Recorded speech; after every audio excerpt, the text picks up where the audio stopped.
Yeah! Look at that!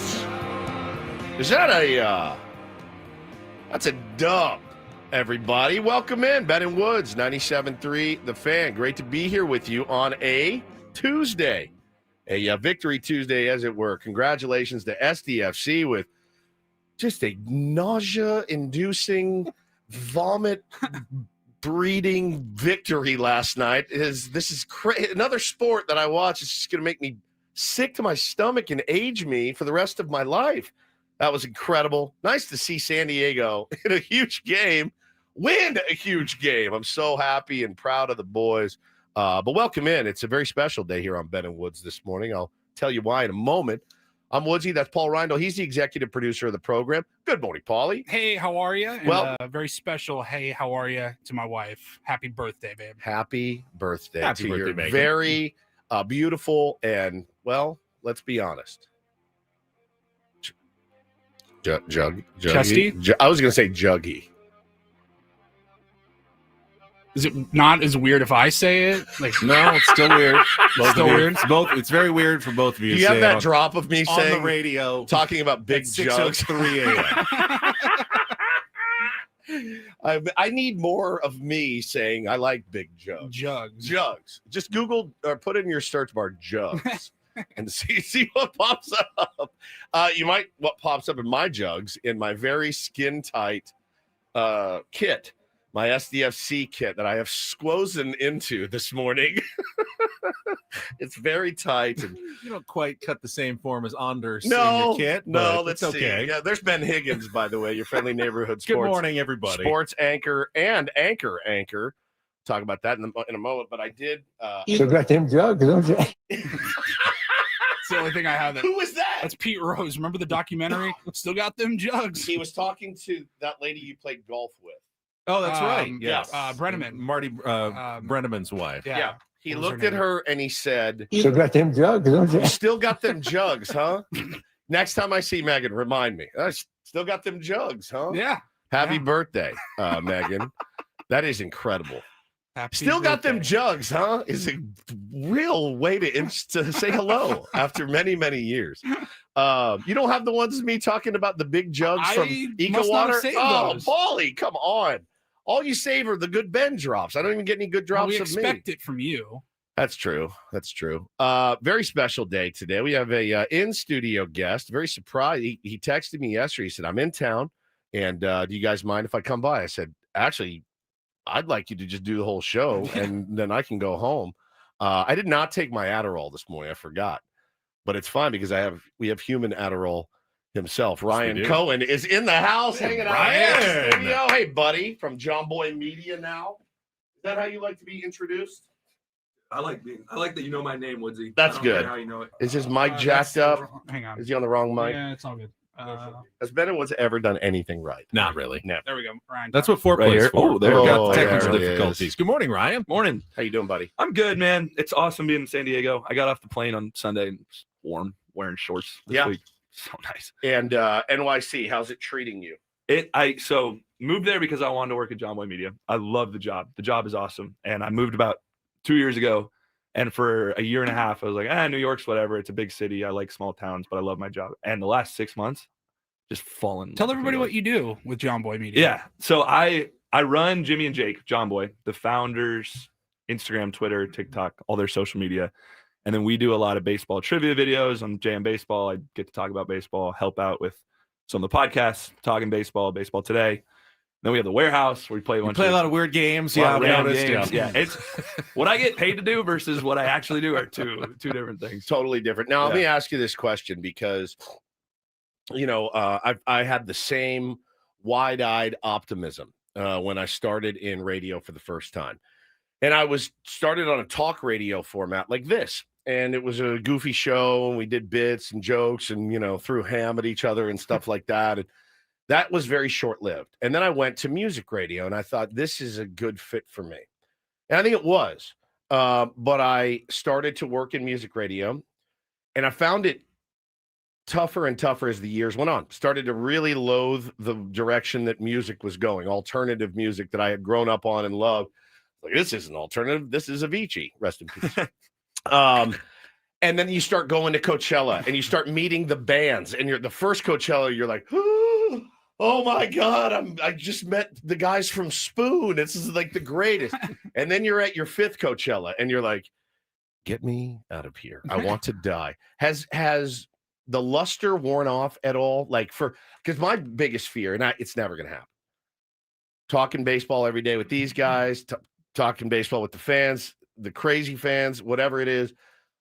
It still has not dimmed my love for the game, which I'm very happy about. I thought it would, because my love for music dimmed, and my love for meeting bands and talking to bands and all that dimmed.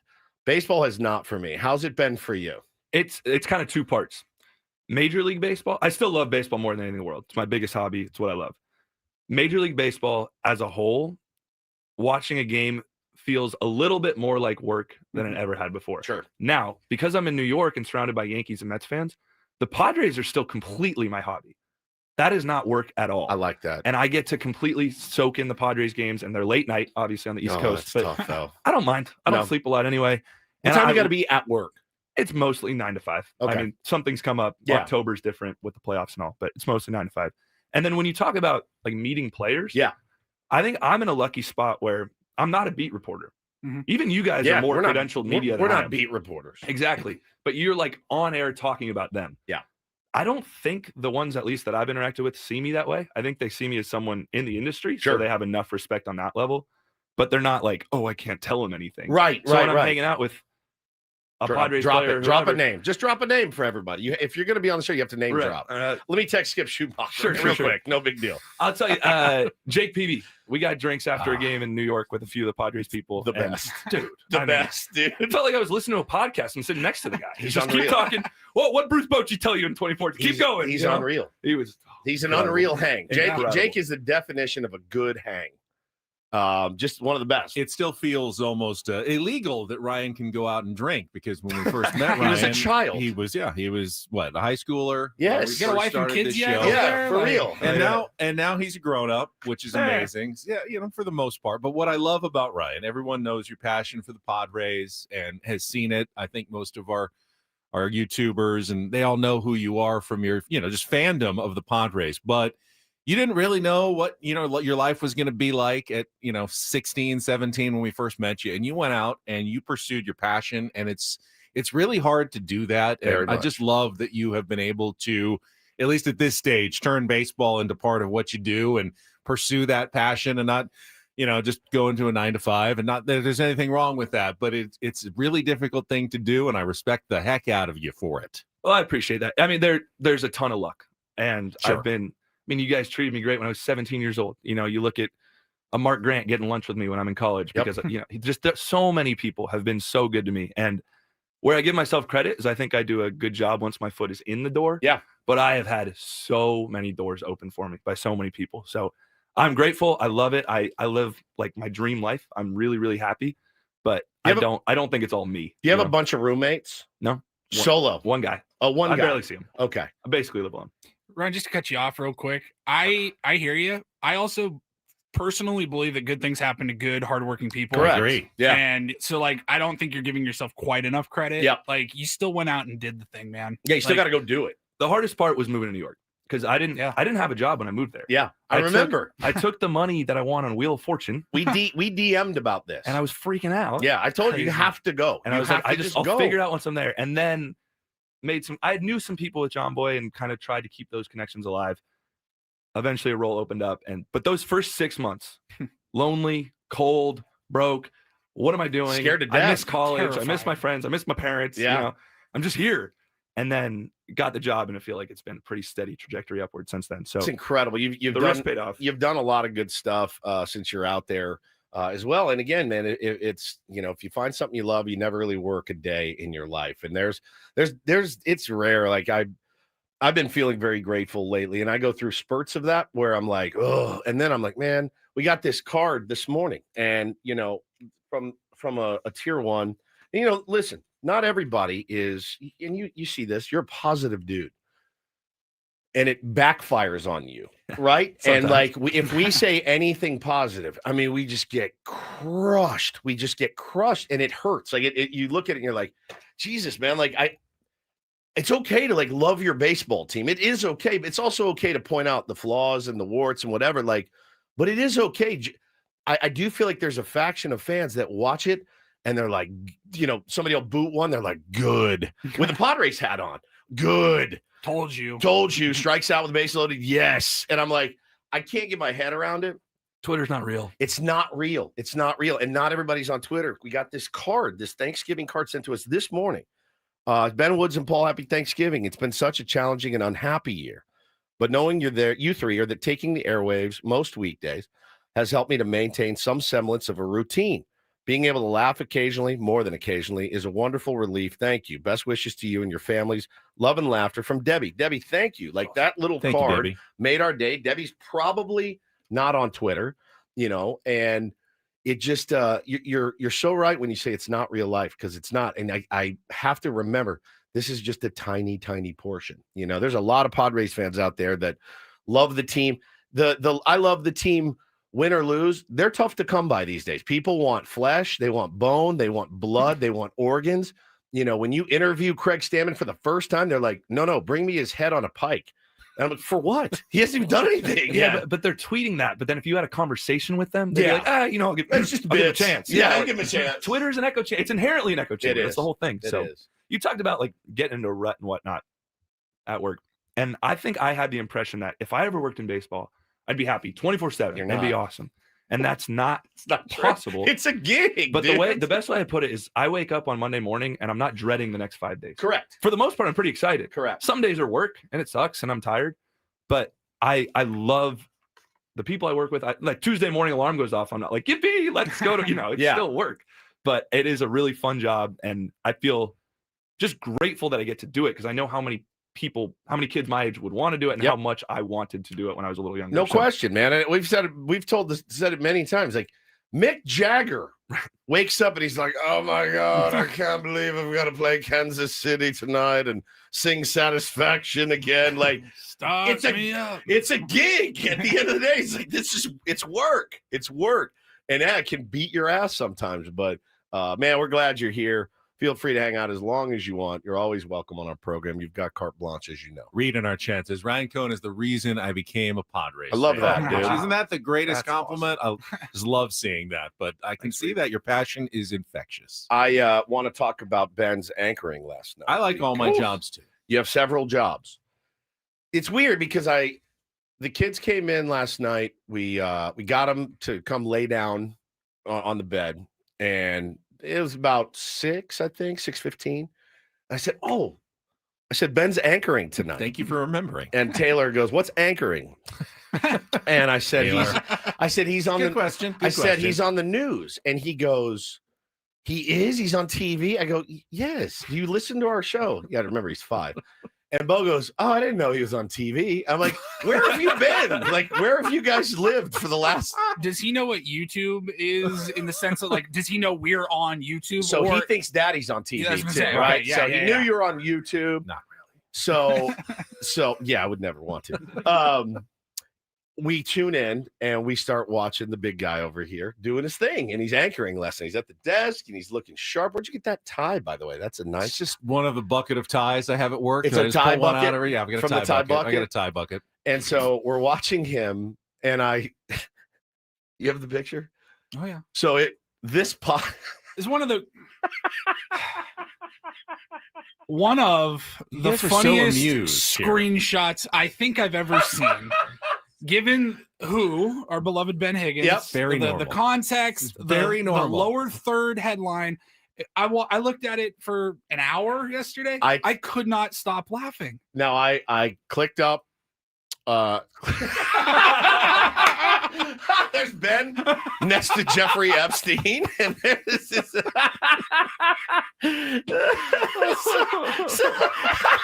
So we all do. I don't. It's not unusual or improper in any way. I'm not in the files. I'm just on the screen that says the Epstein files. Do you look a little? He's like, oh my God. So I'm laying in bed with my kids, and I go, I'm scrambling to get my phone. Now listen, I didn't pause. I didn't rewind nothing. I go, wham! I get the camera. I take the picture. I'm like, yes, I got it. So then, Oh my god! I text the picture to Ben. I text the picture to Ben and Paul. Paul, he's like, I'm screaming right now. Ben sends back this very disappointed face, He like was not happy. looking at me. And I go, well, listen, don't worry, but the whole family is laying in bed and we're all watching you anchor. So he gets back from the next break. That flustered me a little That bit. got him, dude. To think of us, the Woods Named Carol clan sitting around their television We're and air checking Encinitas. you. Air checking you. And I had been, because I was in my third hour of being on the desk at that point, and I think I had been perfect. You sounded so good. I had not made a mistake the entire time, and then I started thinking about Woods watching, and it spun me out. And I just totally, me and the family are just sitting here watching you crush it. What's that app that the kids all love these days? It's got videos where you scroll up. Oh, TikTok. Yeah, we had a social media story, like a case against social media, and I Facebook, Instagram, TikTok, and and I go, did he just say TikTok? And Hannah goes, he did. And I go, oh my God. And so 30 seconds later, I get a text from Ben. He's like, you guys got me so spun out. I just said tic-tac. And I go, oh, I heard it. Ooh, tic-tac. That's how they say it in Wisconsin. I don't want to do the tic-tac video. Hey, John, he's on tic-tac again. I was screaming. And I go, well, I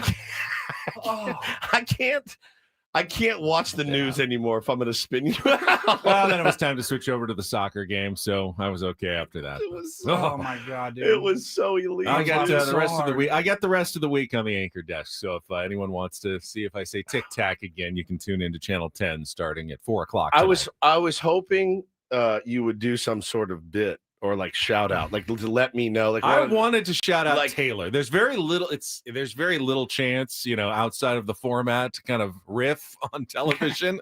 But I was trying to look for a chance to maybe say hi to Taylor since I knew he was watching. he would have lost his mind. He would have lost his mind.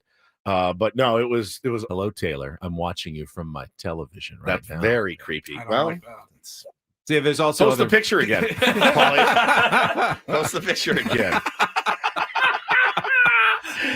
It was unbelievable. Like, the only thing there I he would- is. There he is. That picture, the temperature in the corner says 61. If it was maybe if it was 69 degrees, would have like been that's the perfect. only way it could have been better. I laughed so hard when you sent that over, and I said to Ben, because I actually like pulled up like the 10 News. I was trying to go back and just get like a clean screenshot rather than the rushed cell phone picture of the TV.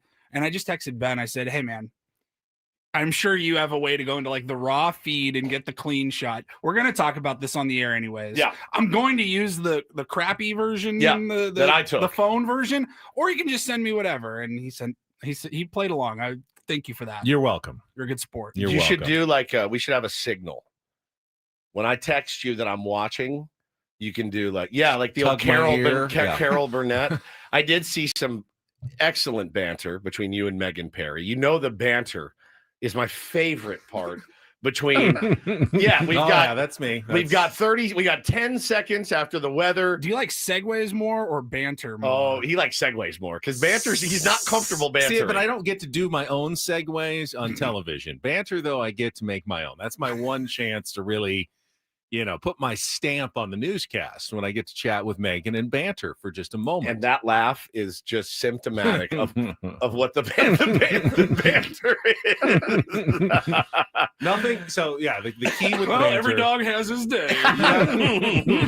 you have to be amusing, but never actually funny. Correct. You're not allowed to actually be funny. That's exactly That it. would be dangerous. The You're not doing stand-up up there. You can't actually be funny, but you have to be amusing and a little bit entertaining. But that's it. Don't go any further than that. And you're on again tonight. Oh yeah, well, All on again right. tonight starting Hey, at 4 San o'clock. Diego. San Diego, Tune in. channel 10 at the 4, 5, 6, 7 7, and 11. and 11. Do you just rehash the same stories?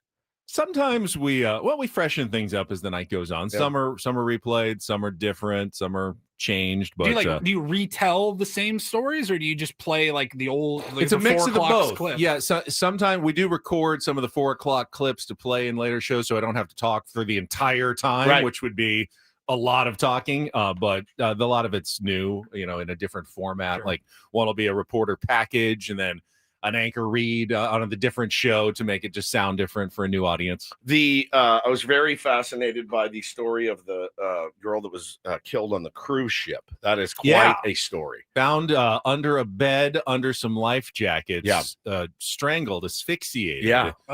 By Probably her someone who was stepbrother. he's the suspect, but they haven't been charged for the crime yet. Man. But they are investigating what happened to her on the cruise ship. One of those stories that always captures the attention of the nation. Yeah, absolutely. And local news, we can't resist those kind of stories. I know. It's just death and more death all the time.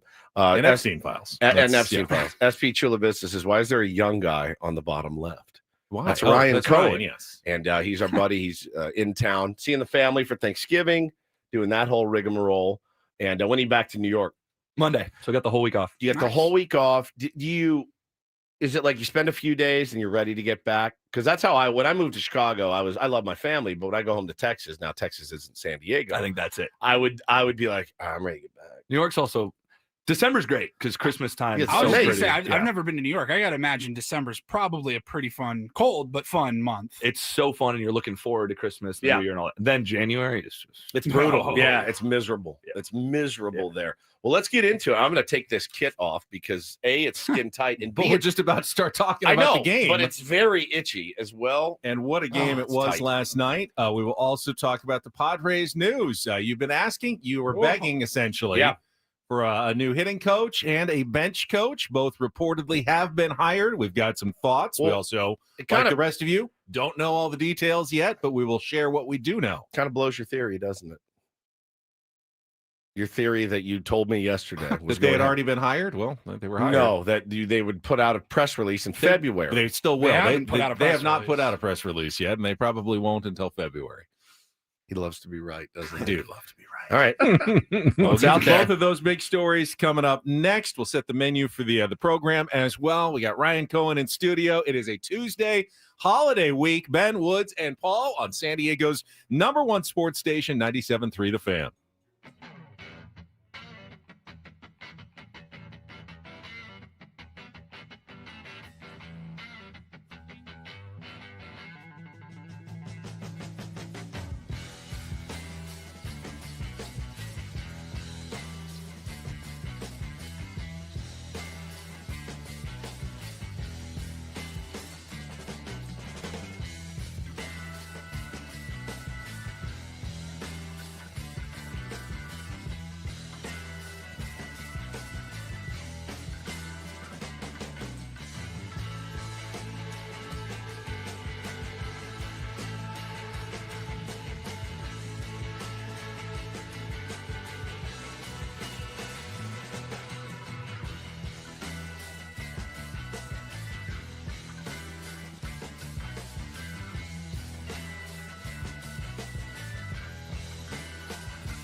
Hey player, this is all yours.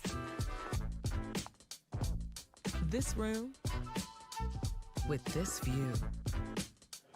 This speakeasy with this cocktail. Hey, could you make that too? The spa with this. Ah. And this pool on this roof. This is all for you. The all-new Hamul Casino Resort, now open.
Hey player, this is all yours.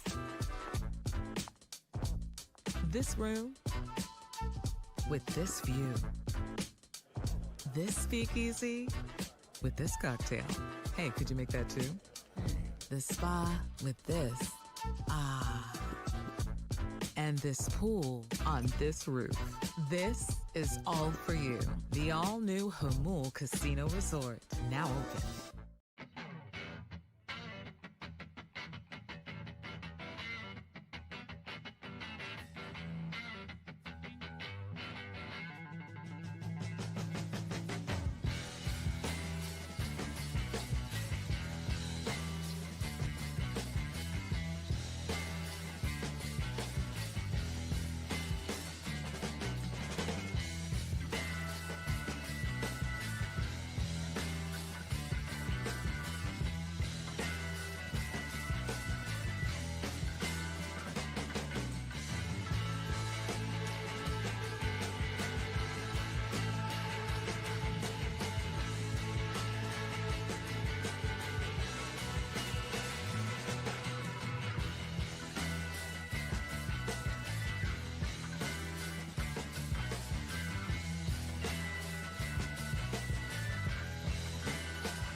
As you know, some days can be kind of light outside of Padres season for us. This is not one of those mornings. We actually have a ton of news and reaction to get to this morning. We're going to start right away in just a moment. Talk about last night's incredible scene at Snapdragon Stadium. Tense game. I do believe baseball and soccer, I've come to learn this year, there is a certain similarity in the tension of those sports. The way you kind of feel sick to your stomach when you're watching kind of an important game and it's close and it's late and, anything can change in just one instant, completely.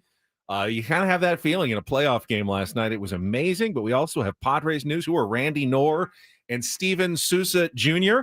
We'll talk about the new coaches that were reportedly hired by Craig Stammen for his staff yesterday. We'll do all of that here before the top of the hour. And then, whoa, if you were watching the other game last night, San Diego State at Michigan, what an unbelievably poor performance by the Aztecs. Not coming back from their loss to Troy in any impressive fashion as they got obliterated by 40 points last night. So Dutcher-like, that was more embarrassing than how they played to North Carolina in the tournament. It really was awful.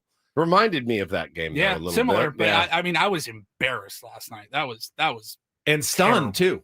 It was the furthest thing from my mind. I didn't know if they were going to win because I knew Michigan was good. And sure, what was the line? It moved to 5.5. Oh my God! Oh, it's by 40. So we'll talk about the struggles for San Diego State basketball now. Off to you rarely have two losses at this point in the season. It's back pretty to crazy. Back.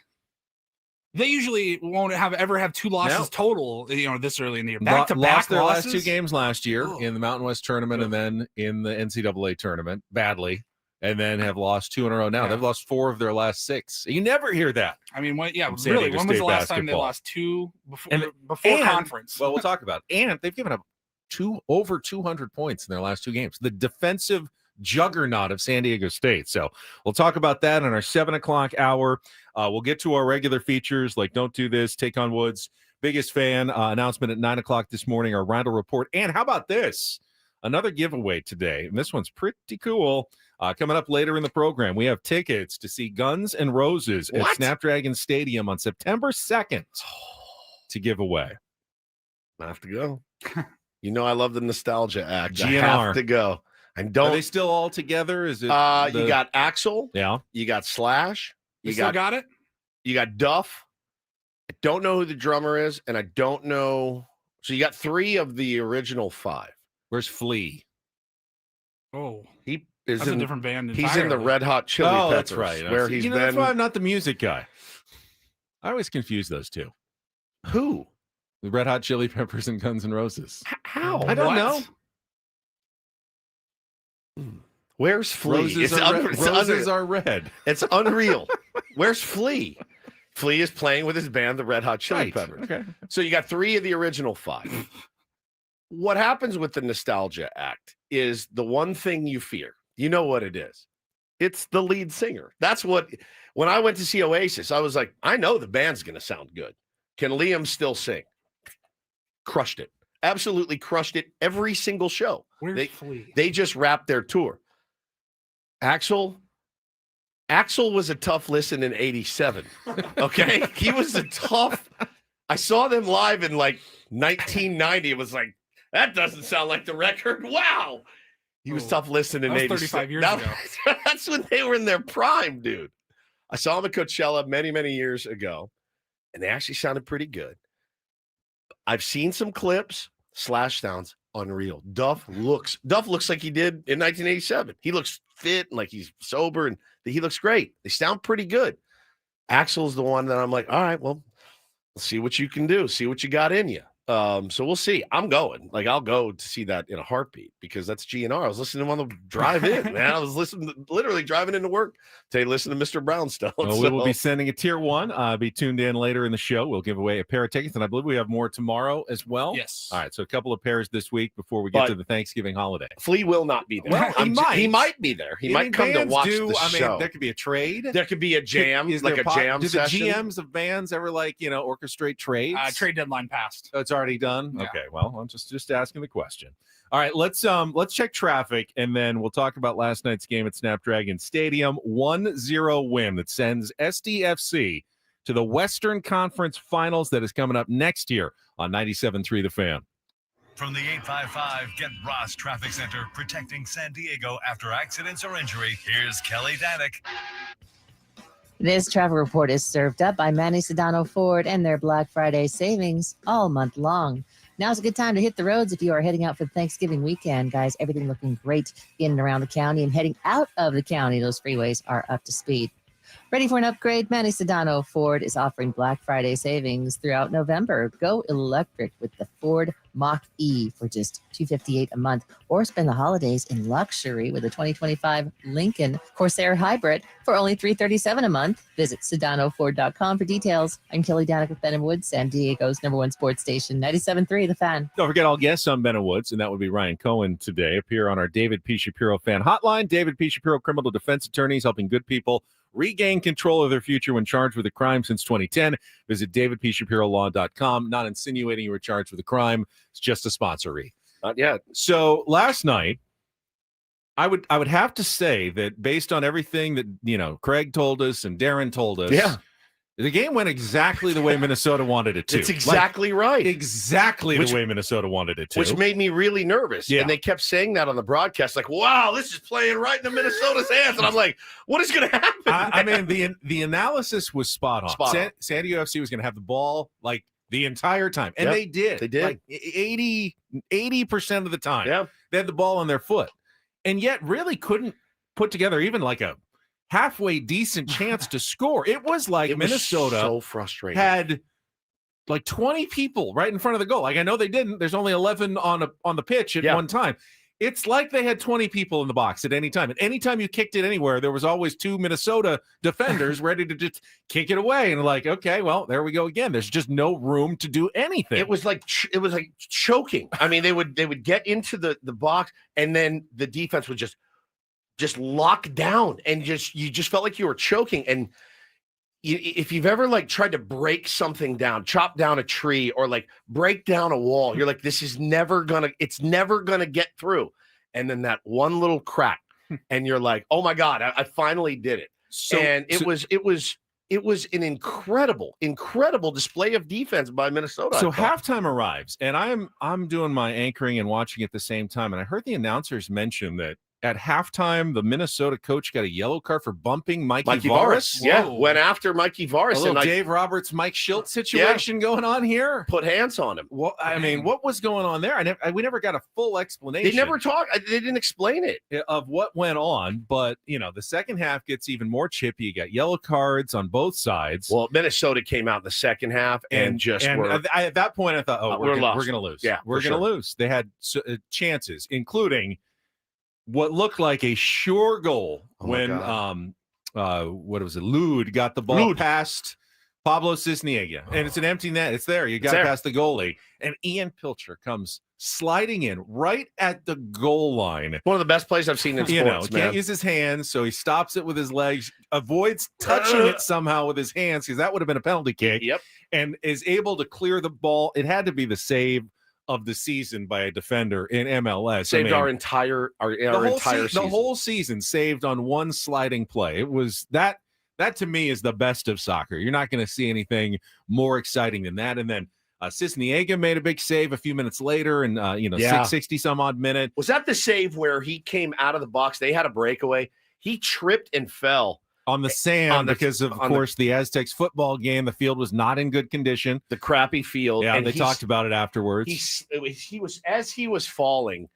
He managed to get his body right in front of the Minnesota player. It was breakaway. It was over. And as he's falling down, he gets in and blocks it, gets the ball. I'm screaming. I'm like, I cannot believe those two. I mean, those two total plays of the game. And then the goal was just gorgeous. I mean, it was just a gorgeous, gorgeous goal. I watched that game early, Ben, and I thought the same thing that you did. I said, this doesn't look like the SDFC I've been watching. I think they're trying so hard to play their style of football, but Minnesota, you have to give them a ton of credit. I mean, they played such good, stifling, choking defense. It was so cool to watch, though, but they never quit, man. And then you had the Corey Baird back heel touch, to save it from going over the line, and then to finally, The one time there was like open, I was stunned. There's open space in the box. What happened to Minnesota? And Anders Dreyer was there. And I was crying at the Corey Baird heel kick pass backwards because, well, I've got a 7-year-old that plays soccer. He does that pretty much every time he gets to the ball. He tries to heel kick it backwards to somebody and to see it. And that's what led to the goal. And it was a cannon blast. What do you think the velo on that was? Like 90 miles an hour. I don't know if they put a radar gun on those things, Oh but my yeah, God, Dreyer man. said after the game that the only thing he was thinking about, because you got a net there, you go, do I juke him? Do I go left? Do I Right. look for the open spot? And he decided, no, I'm just going to kick this as hard as I can. And I think he caught the keeper, Dane St. Clair, who, as Craig told us, best keeper was in awesome. the league, and he was awesome again, but it was just too fast to stop. It was there. It was right next to him, but It was a he just missile. could not react fast enough to get his hand up because Dreyer hit that thing so bleeping hard. And it just found right into the back of the net in the corner. And that was it. Once SDFC had the lead, as Craig told us, it was going to be very hard for Minnesota to come back. And, they went into a bit of a defensive shell, had a couple of sort of dicey moments. They did. It was dicey, but they got it done. you bring in De La Torre and you bring in Chucky Lozano to help you close it out. It's weird to me, too, because I know that whatever happened with Chucky and Mikey and the team obviously was a huge story, and it cost him his starting job. Like, we know that. Chucky Lozano was going to be the premier face of SDFC. It's now Anders Dreyer, and great. Like, he's absolutely earned that. It's even Pellegrino more than Chucky. But this role that Chucky has, when you see a guy come on like that, it's like having Mason Miller walk in. You feel like, okay, get it on his feet. Did you see how quick he is and how fast he is and how he can weave and whip around 5-6 guys at a time? To have a guy like that come off the bench fresh with 15-20 minutes left to play to help close that game out was elite. It was elite. It's elite managing. The irony is that SDFC dominated much more in their last game against Minnesota when they lost 3-1. They had way more shots, way more chances to score, but ended up losing that match 3-1. This game was much more even. In fact, I think the stat of the match, do you know how many shots on goal San Diego FC in 90 minutes? One. The goal. That was their shot on goal. That was it. They had no other shots that were really targeted at the goalkeeper. St. Clair had 0 saves, one shot on goal, no saves. That's the goal.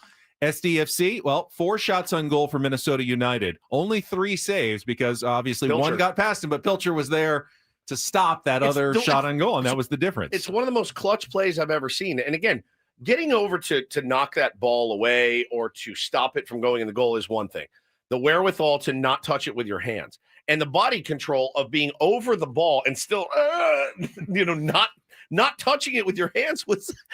I couldn't believe how clutch that was, how incredibly athletic it was. I was so impressed. Another key, we saw and we were warned how good Minnesota was on set pieces. So free kicks, corner kicks. And there were a couple really dangerous ones, couple early in the game, couple in the second half where they kicked it in there and your heart starts beating. But SCFC only gave a 1 corner kick the whole game. Yep. So, that's where Minnesota, their bread and butter, they make their money. And SDFC did a good job not even giving them those opportunities to score off of set pieces, especially on the corner, allowing just 1 the whole game. So the next game, the Western Conference Championship is 4 days from now. Is on Saturday night. This is the weirdest playoffs. You play 3 weeks. You take over 2 weeks off. You play, then you play 4 days later in another elimination game. And that's going to be at Snapdragon Stadium at what time? 6 o'clock on Saturday. 6 o'clock on Saturday. Your old pals, Ben Woods and Paul, we're going to be at a sporting event Saturday. It won't be. Big one. A big one, but it won't be the SDFC match.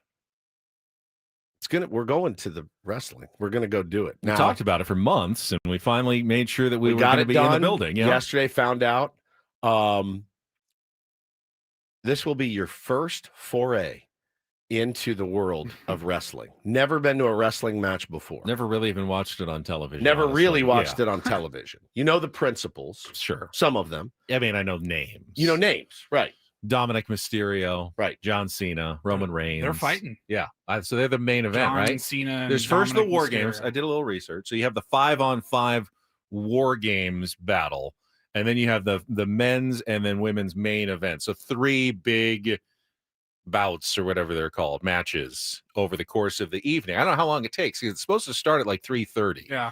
And will it be done by the time the SDFC game is on? Is this like a I don't know. Is this like a 4 or 5 hour thing? What are we? How long is a wrestling event? I have no idea. Oh, it's like 9 hours. Is long. it? No, I'm just joking. I'm not familiar with know. Survivor games, so I don't know how many fights they have in between. I mean, they air it big on 3. television. It can't be forever. I mean, it's like, It's like 3 hours. I 3 think. hours, maybe like a football game. Like, or I wouldn't be something. surprised But it's not like you're not going to be there until 10 o'clock. No, right? no, Okay. no. So here's the thing. We're already getting screamed at in the chat. We had talked about going to Survivor Series well before SDFC. We had no idea they were going to be in the playoffs, and neither did you. And so the game we're gonna go to Petco at 3:30. We're gonna be there for a while. Then Paulie's got a dinner he's got to go to. You and I, after that's over, we need to go watch the soccer match somewhere. Technically we could go to the playoff game if we really wanted to. We could double up. Yeah, I mean, we could. Can you get me a ticket? We get your credential, probably. Can you be San Diego's concierge's Ask concierge? Adam, this is Adam's job. Is Adam should get you a credential to get into the SDFC game. So we'll go for two and a half hours, yeah, and then jam over to Survivor Series, and then go over to. I'm in. Can for you it. drive We're so I already can down get there. Sure, drunk? I will All right, good. I drive. want to do that. You can't get drunk in the press box. Oh, I I don't mean, want to sit in the press box. Well, Why don't you I mean- guys just go to like McGregor's or something near Yeah, the we could go to a stadium? bar. I don't know that I can get you into the SDFC game. It's going to be sold out again. I know you have tickets for the Survivor Series. Got tickets for wrestling. And I guess you can go ahead and drink there, and then we'll sober you up at the soccer Just game. show up in the press box. It's 5 hours, somebody said. Oh my God. Yeah, we're gonna if it starts at 3. You leave or every 3:30, baseball game early. You can leave this early too. we're gonna go. We're gonna miss the main event because we're gonna go watch the soccer If it match. starts at 3:30, main event's probably like 6. Are we gonna 6:30. even know? I mean, I want to see the big 5-on-5 match. That'll be the first one, right? I hope. I mean, if you're gonna be there, John Cena's final pay-per-view, that's probably worth. That's that's the big event. What'd you just say? Say it Said I louder. don't really care. Will you dress as Hulk Hogan? I will not. Unitard. No, but like if you showed up to a World Series game, do you want to watch the 9th inning or the 2nd inning? Like, you know what I mean? Like you want to be there for if you're gonna be there, you might as well be there for the biggest The moment. time conflict doesn't work. It Well, we doesn't could get work. there for the second half of maybe the soccer. I don't know. I want to watch complicated. the whole soccer match. Watch now. the main event and then walk down to a bar downtown. I'm sorry. I'm more into the soccer I than am I too. am into the wrestling. I am too. I But I wanna want to see be the- there. I want to see the atmosphere of the wrestling. I want to see the stage. I want to see the production. You I don't wanna think see I need the- to be there for 5 hours. I just need to see it all and experience it and understand at least what everyone loves so much about this sport that I never have understood. Okay, I think you'll like the scene. It's gonna. That's what I want to see. It's gonna be fun. I don't need 5 hours of it. All right, that's fair. And then we'll find a place to go. Let's not go to the game. Let's go. I don't You want to just sit in wanna the go press watch? box with all you stiffs. I can't stand these. Well, I would radio just bring my stiffs. laptop to the Petco and watch it on the street. No, I don't want to watch the. I don't want to watch the game. I want to go to a. You want to go to There's a a bar million or bars something. near I know. Petco Park. Just That's true. find one. Somebody let us know if there's like a cool watch party or something. I'm down sure there will be. All right. All right. Meanwhile, Padres news. Get a couple minutes here. No, save it. You wanna save it? cram it in here at the end? Well, but then when are we going to talk about San Diego State? Well, okay, we'll push everything back. Talk about When the are we going Padres to talk here about at 7 San o'clock. Diego State? They sucked. They sucked. That's a good point. They lost by 40. Season's on life support if it's not already over. Yeah. I'll sum it up for you. You want to save your season and even have a shot at an at-large berth, you have to win the next 2 games. Okay. Just have to. Not even a question. And even that may not be enough. Otherwise, you better hope this team gels, figures it out, Wins the Mountain West. Wins the Mountain West tournament. That's 4 games it. in 5 days or whatever, whatever it ends up being. This team looks lost. They look like 12 individuals instead of one team. They don't look good at all. This is such a bummer. It's such a bummer based on the expectations that we had. And, we're used to that. We're Padres fans. Seen that before. But to have lesser teams exceed expectations and to have this team. We know they have a good coach. Yeah. We know they have talented players. What is wrong? No idea. It's like a huge mystery. Magoon came back. LZ Harrington, the freshman, came in and gave some good minutes. Like these, though, that should be bonuses. And everybody else, Bird and And is Reese Dixon Waters just getting, having trouble getting back into the flow of things after missing an entire year? That could be part of it. Terrible, man. I'm baffled. I'm perplexed. I'm as surprised as I've been about a San Diego team in a long time. Yeah. Because I rarely have high expectations for our San Diego And the minute teams. you let yourself have high expectations, this is what happens. And I did have really high expectations. We all for did, man. And this college basketball team. guys tweeting out, some of the experts like, man, watch out. These guys are Final Four bound. Okay. That should be a fun year. It has not been fun so far. So again, plenty of games left. But that's the sad thing. Like now, even if they come rally back and get to the tournament, if they have to face a team like Michigan, oh, dude, don't look like they belong on the same floor. They really don't. You talk about SDSU football and watching Alabama, Paulie, and football. It looks like they're playing a different game. Those dudes look like they were playing on a different planet last night. That 7-3 guy, oh my God. San Diego State basketball usually doesn't have that problem. Correct. They can usually rise up. They can beat, a top 10 team. Like they can play well in those big games. They looked outclassed. They didn't look like they were in the same level of basketball as Michigan. Tough. Which they are much closer in basketball. I mean, they have better NIL than most schools they play. I mean, Michigan obviously not, but they should be able to compete. They've gone to the championship game in like 3 years ago. Right. They should be able to compete even against a Michigan. Not Agreed. like that. No, that was ugly. Not like that. All right, we'll come back. Hour number 2. We will start with the Padres news. New coaches on Craig Stammen's staff, a bench coach and a hitting coach, both hired. What do we know about the new hirees? We'll get to that coming up next on San Diego's #1 sports station, 97.3 The Fan.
This hour, 97 through the Fan, brought to you by Mission Fed. From first accounts to big life moments, Mission Fed can help. Saving shouldn't be stressful. Mission Fed makes it easier with great rates on savings, certificates, and ultra money market accounts.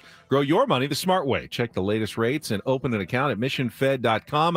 Membership and account criteria apply. Padres have a couple of new coaches, and let's get some instant reaction around the room since we have Ryan Cohen joining us in studio this morning. The hiring of Randy Knorr, reportedly, is Craig Stammen's new bench coach. What do we know about Randy Knorr? Obviously, someone that Craig knew and was a player under in Washington.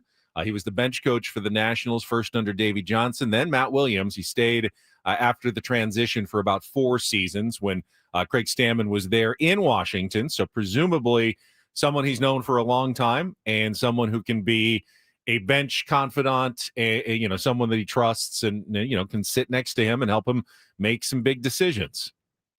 Yep, I remember him as a player. Randy. Yes. Was he a catcher? I don't remember Randy. I remember the other coach, Steven Sousa Jr. Oh, of course, the I hitting remember coach. him. I remember him. I don't remember much about Randy Knorr. He was as a player. A catcher. Yep, I knew I remembered him. Blue Jays.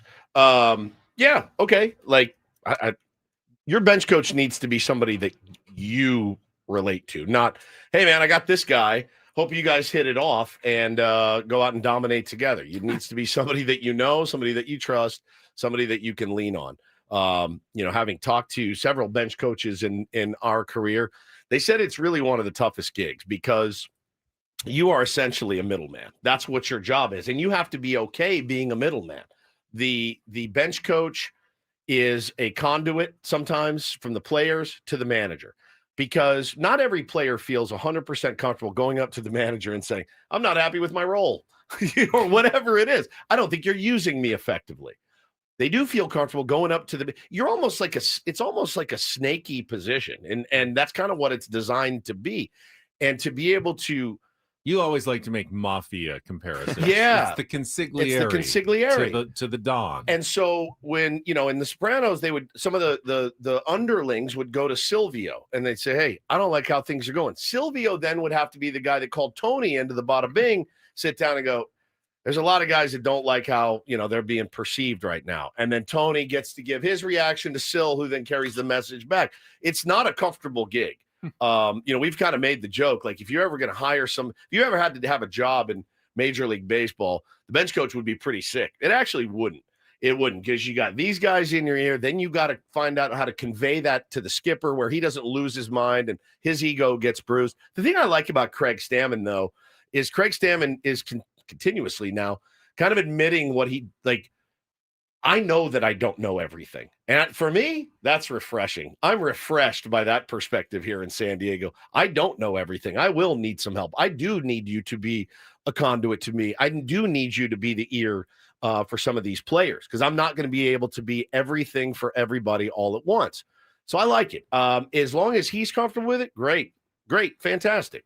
The one thing I was kind of hoping for was maybe someone who's actually sat in the manager's chair as a bench coach, but that then can give a little bit more of the perspective of sitting in Craig Stammen's shoes, like, hey, when I was doing this, this is what I worried about. Now, but then you run the risk of, I could be doing this better that's true. than this guy. That's the thing. It's got to be someone you both trust that is not looking to take your job, right. But it can also offer you that advice. Now, Knorr spent 4 seasons on a bench with 2 different managers, which is the next best thing to getting, I think, another manager in that chair. Ryan, I see you kind of nodding a little bit about that experience question. No managerial experience for Craig Stammen and no managerial experience for his bench coach either. I don't want there to be a ton of learning on the fly this season. Yeah, I mean, if you had asked me before the hire who I would have wanted, the only thing I would have said was managerial experience. I hear what you're saying about you don't want him kind of looking over your shoulder. Yeah.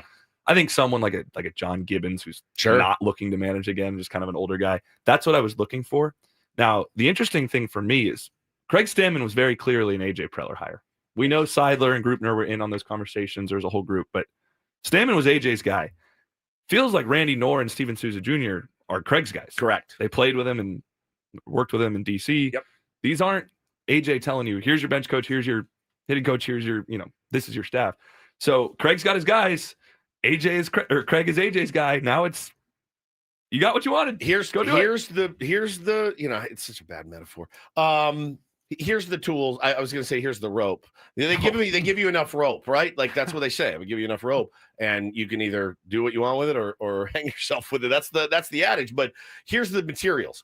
Go build the fence, right? Go build the whatever. I'm out of it. I've given you the freedom to hire these guys that you wanted to. This is your ship. You're the captain of it. Sail us to victory or sink us. It's not on me. It's on you. Let's talk about Sousa because I half agree with you, Ryan. I think Randy Norris definitely the stamina guy, and I think he has a relationship with Sousa. But I doubt that the hitting coach hire came without a lot of vetting and approval from AJ Preller. That's a big hire. When you're making that change from Victor Rodriguez and your offense was clearly not up to par last season in a number of different areas, but especially in the slug, you need to get that hitting coach right. You can't just hire the guy that your new manager likes and trusts. Why? You only have a year left on your deal. It's got to be something. Yeah. So you want to have a good season if that's the case. I mean, you're desperate to have a good season. You got a year left. He's going to get signed. I've been hearing that for 6 weeks. I see it coming. It'll eventually get done. I don't think he's a lame duck general manager. As of right now, he is. But I'd be stunned if we go into the season and he still is. I think. So what do we know about Steven Sousa? Former player, again, a little more modern. So we remember him with the Diamondbacks, certainly, because he was in the division. After retiring in 2022, he started his own baseball instructional program up in the Northwest. And then last year, he was a special hitting advisor for the Tampa Bay Rays, a team that is known, an organization that is known for great development, great coaches, and always seems to get more out of their players than just about any other team, at least per payroll, the Tampa Bay Rays. So kind of a good sign that the Rays saw something in him. Now, first coaching job really of any kind, especially on the big league level for Sousa. So he is definitely an untested commodity. He's not the big established name hitting coach that I think a lot of fans were looking for. Yeah, my initial reaction was, oh, great. But then, again, you take a moment, take a pause, you do a little bit of a deep dive into Steven Sousa. Again, he owns the facility up in the Northwest, has worked with a ton of hitters, is data driven, I think, which is really, really important. the as much as, some of our friends on Twitter like to say, hey, it's simplified, see ball, hit ball, man. It is just not that simple really at any level. And I like that he's data driven. Again, does Steven Sousa Jr. walk in day one, and is like, Manny, come here. I got to fix it. I know exactly what you're doing wrong, or I know exactly what you're doing right, but let's make it better. I have no idea. This is going to be a really tough climb for Steven Sousa. But how much pause do you have in them hiring somebody unproven for that position? And I saw, of course, the doesn't really have the career to support the hire. Yeah, but no hitting coach does. Who's the best? I would counter that any proven hitting coach who knows exactly what they're doing already has a job. They got a job. The only people who are available are the ones who either haven't done it yet or have been fired because they were doing a bad job somewhere else. Yeah, that's your candidate pool. So when you think about that, going with a guy who's up and coming and new but needs an opportunity makes some sense. It's embarrassing to admit, but honestly, it's like, oh, you were with the Rays? Okay, I'll check mark in your favor, because again, they squeeze every drop out of every lemon that they have, and they do it with data. They're a data-driven organization. That made me happy. I did see, I did a little dive on his facility. His facility isn't just tees and front toss. He's got data machines in there. He's talking to kids about launch angle and exit velo and things like that. So like, he's data-driven. He knows the modern game. He did have a comment. Somebody threw a comment in my face from like 2015. Where he's like, look, I'm at this point, he was in a slump, and he's like, I'm keeping analytics out of it. I'm just trying to see ball, hit the ball hard. Yeah, you're talking to a player in the midst of a slump that's trying to simplify, and maybe the analytics he wasn't understanding, or they weren't connecting with him at that time.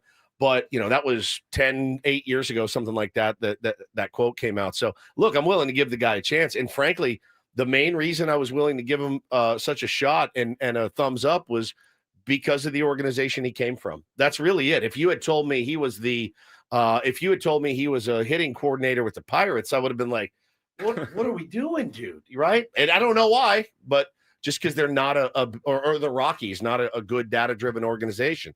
But the Rays, they know their stuff. They wouldn't pay a guy a nickel. They wouldn't pay a guy a nickel in that organization if they didn't think he would help them.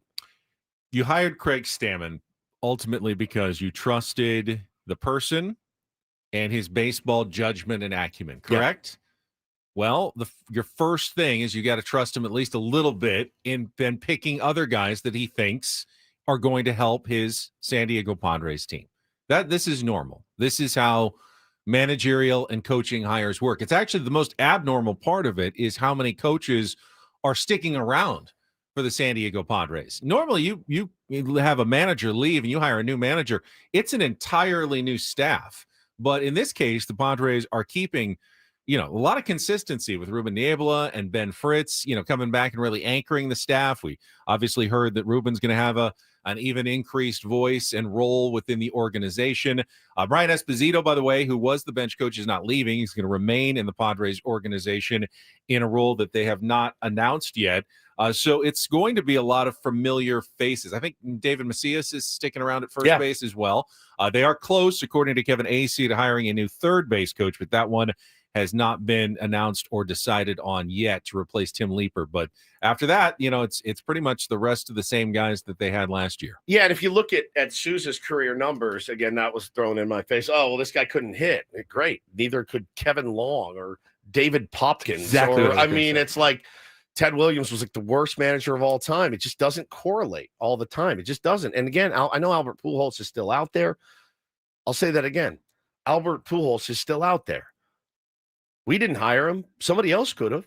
Somebody else could have brought him in. I mean, I know he's going to be with the Angels because they're paying him $100,000 to be the special assistant ambassador or whatever he is. But nobody else has come knocking on his door to be a hitting coach or a manager or anything like that. And that's not a knock against Albert. Albert's going to the Hall of Fame. I'm just saying, like, there was something in that 9.5-hour interview that, for whatever reason, whether it was money, whether it was fit, whether it was philosophy, that didn't jive with what AJ Preller wanted. So Stammen got his guys. I'm excited to see what they can do. And again, I think it's just the good news is like, it's going to be hard to get worse as an offense next year. I say that, knock on wood. It'll be hard to get worse next year. And I'm, I would love, my dream interview today would be Steven Souza. That I would love to talk to him. I can't wait to meet him in spring training. I liked him as a player. He had some dog in him. He had some fight in him. I like that kind of attitude. And I know that does go a long way with the guys in the clubhouse. Also, if memory serves, he's a pretty damn good outfielder as well. Pretty good outfielder. Like, you get some of those ears for Jackson Merrill to chew on a little bit, Ramon Laureano, and of course, Fernando Tatis Jr. probably doesn't need much help out there, but I like the hire. I do. The Randy Nora one was just, I was like, well, all right, that's your buddy, and hopefully he works. And, I think we mentioned Brian Esposito's name on the show last year in the entire season, maybe once, maybe twice. So your bench coach is your bench coach, but the hitting coach and the pitching coach are, we know what the pitching coach brings. What is this guy going to bring? It's his opportunity. I'm excited about it. And again, I don't know that the Souza hire is any more than a coincidence that Stammen played for him for part with him in Nationals, just for part of one season when Souza was a rookie. I doubt he's like, I love what this rookie brings to the table. Doubt that you someday, buddy. I doubt that a rookie made that much of an impression. Well, I saw it in Ryan Cohen 10 years ago. That a guy out in the bullpen is going to go, one day when I'm a future manager, he's my guy. This kid is going to be my hitting coach. So I don't know that that's any more than a coincidence that they played together necessarily. That rookie Steven Souza, if I remember correctly, I think it was the last day of the season, made a diving catch with 2 outs in the ninth of Jordan Zimmer's no-hitter. Unbelievable. He was also saw that and he was like, that's my hitting coach. You talk about respect, and does he have to earn it from Manny and Fernando? Absolutely. But I think just being a recent player 100%. With a relatively long career, the numbers aren't crazy. 100%. I think he's ahead of even a David Popkins. As far as just respect when you walk in the room. Yeah, now, I agree. Popkins has earned it, surely. Yeah, he's amazing. San Diego kid as well. But I think you're absolutely right. But no, listen, we'll see what he can do. He's got good thing is like he's coming onto a team with some talent. You know, he's not starting over with the Rock. He's not starting his first job with the Rockies. He's got some guys now. With that, as we know, we've talked to these guys for many years. They're set in their ways. They are absolutely set in their ways. No. This works for me. This is what I'm going to do. All you can do as a hitting coach is offer. Here. This is what I'm seeing. I get the sense it's almost like a parent trying to get their kid to eat something they don't like. You got to trick them into it almost like, or convince them that they do like you green beans. Oh no, you do like these green beans.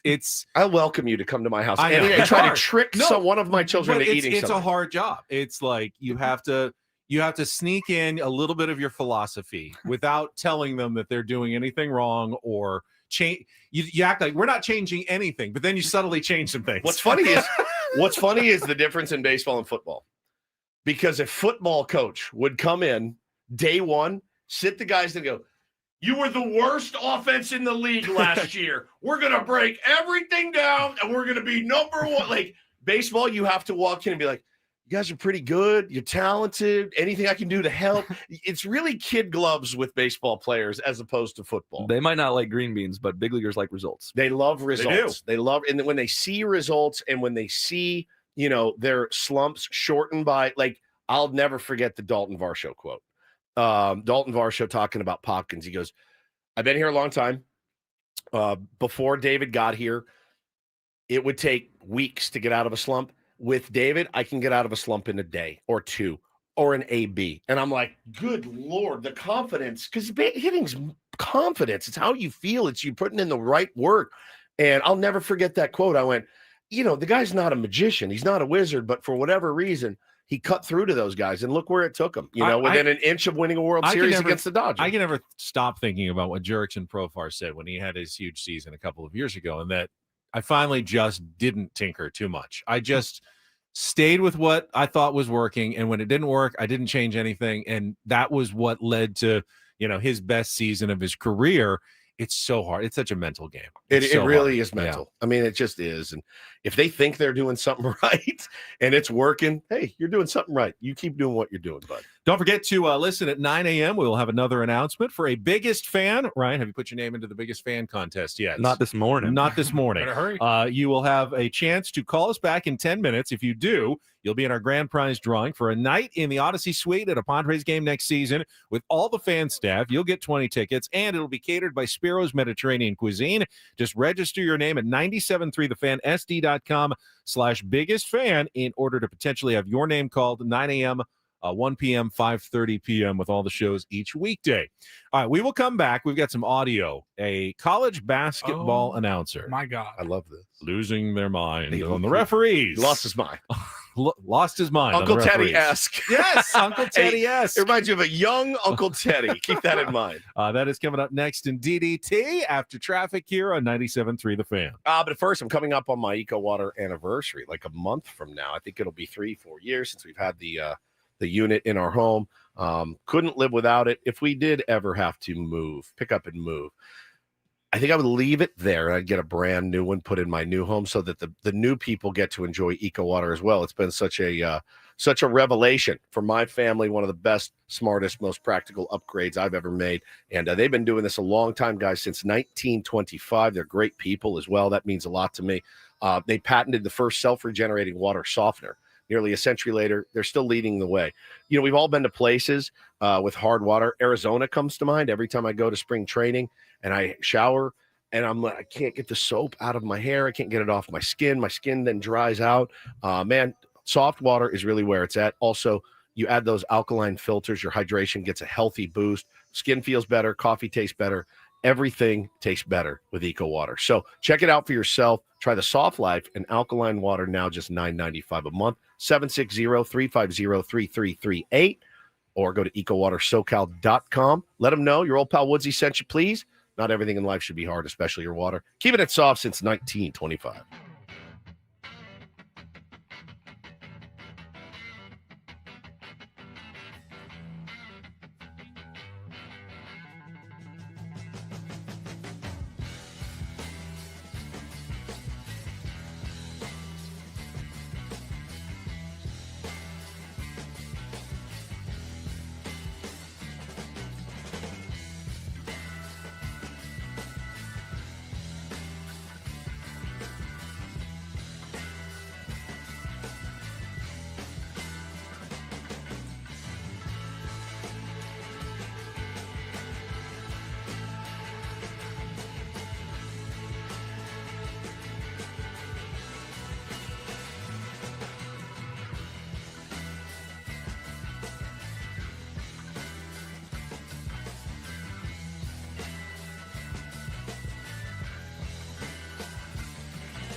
Hey, player, this is all yours.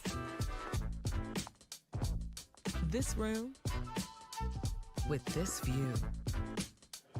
This speakeasy with this cocktail. Hey, could you make that too? The spa with this. Ah. And this pool on this roof. This is all for you. The all-new Hamul Casino Resort, now open.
We can talk about the poor, poverty-stricken Yankees coming up here. Can you believe that? Not going to make.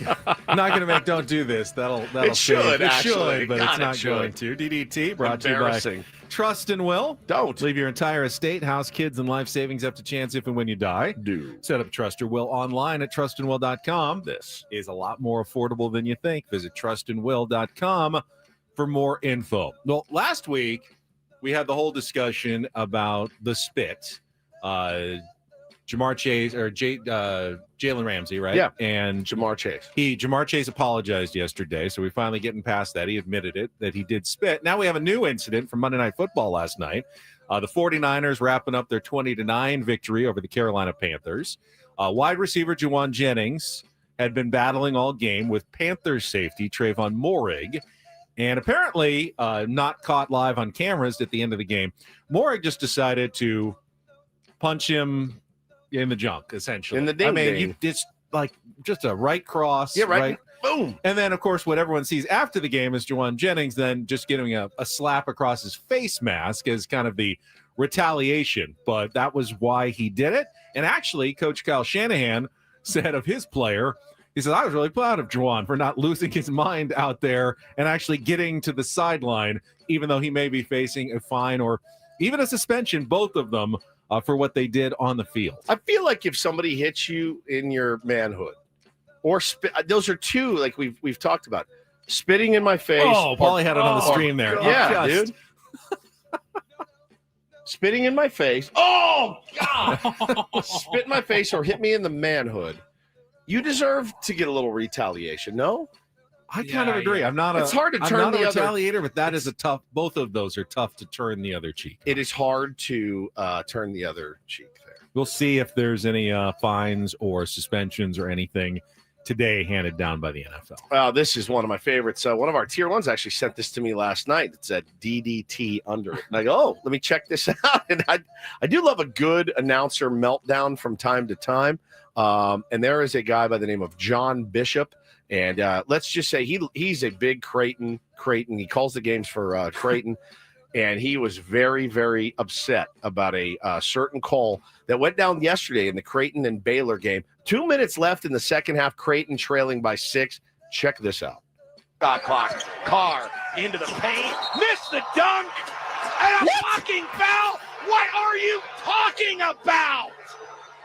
That was 2 seconds after the play ended. Carr driving. He's outside the circle. He's outside the circle and he's set. He was outside the circle and he was set. Brett Smith blew it. He was outside the restricted area. He was straight up and down. He was set like the statue sitting out in front of New York, and they called that. That's an absolutely horse crap call. In a game that's been played out like this. Oh my.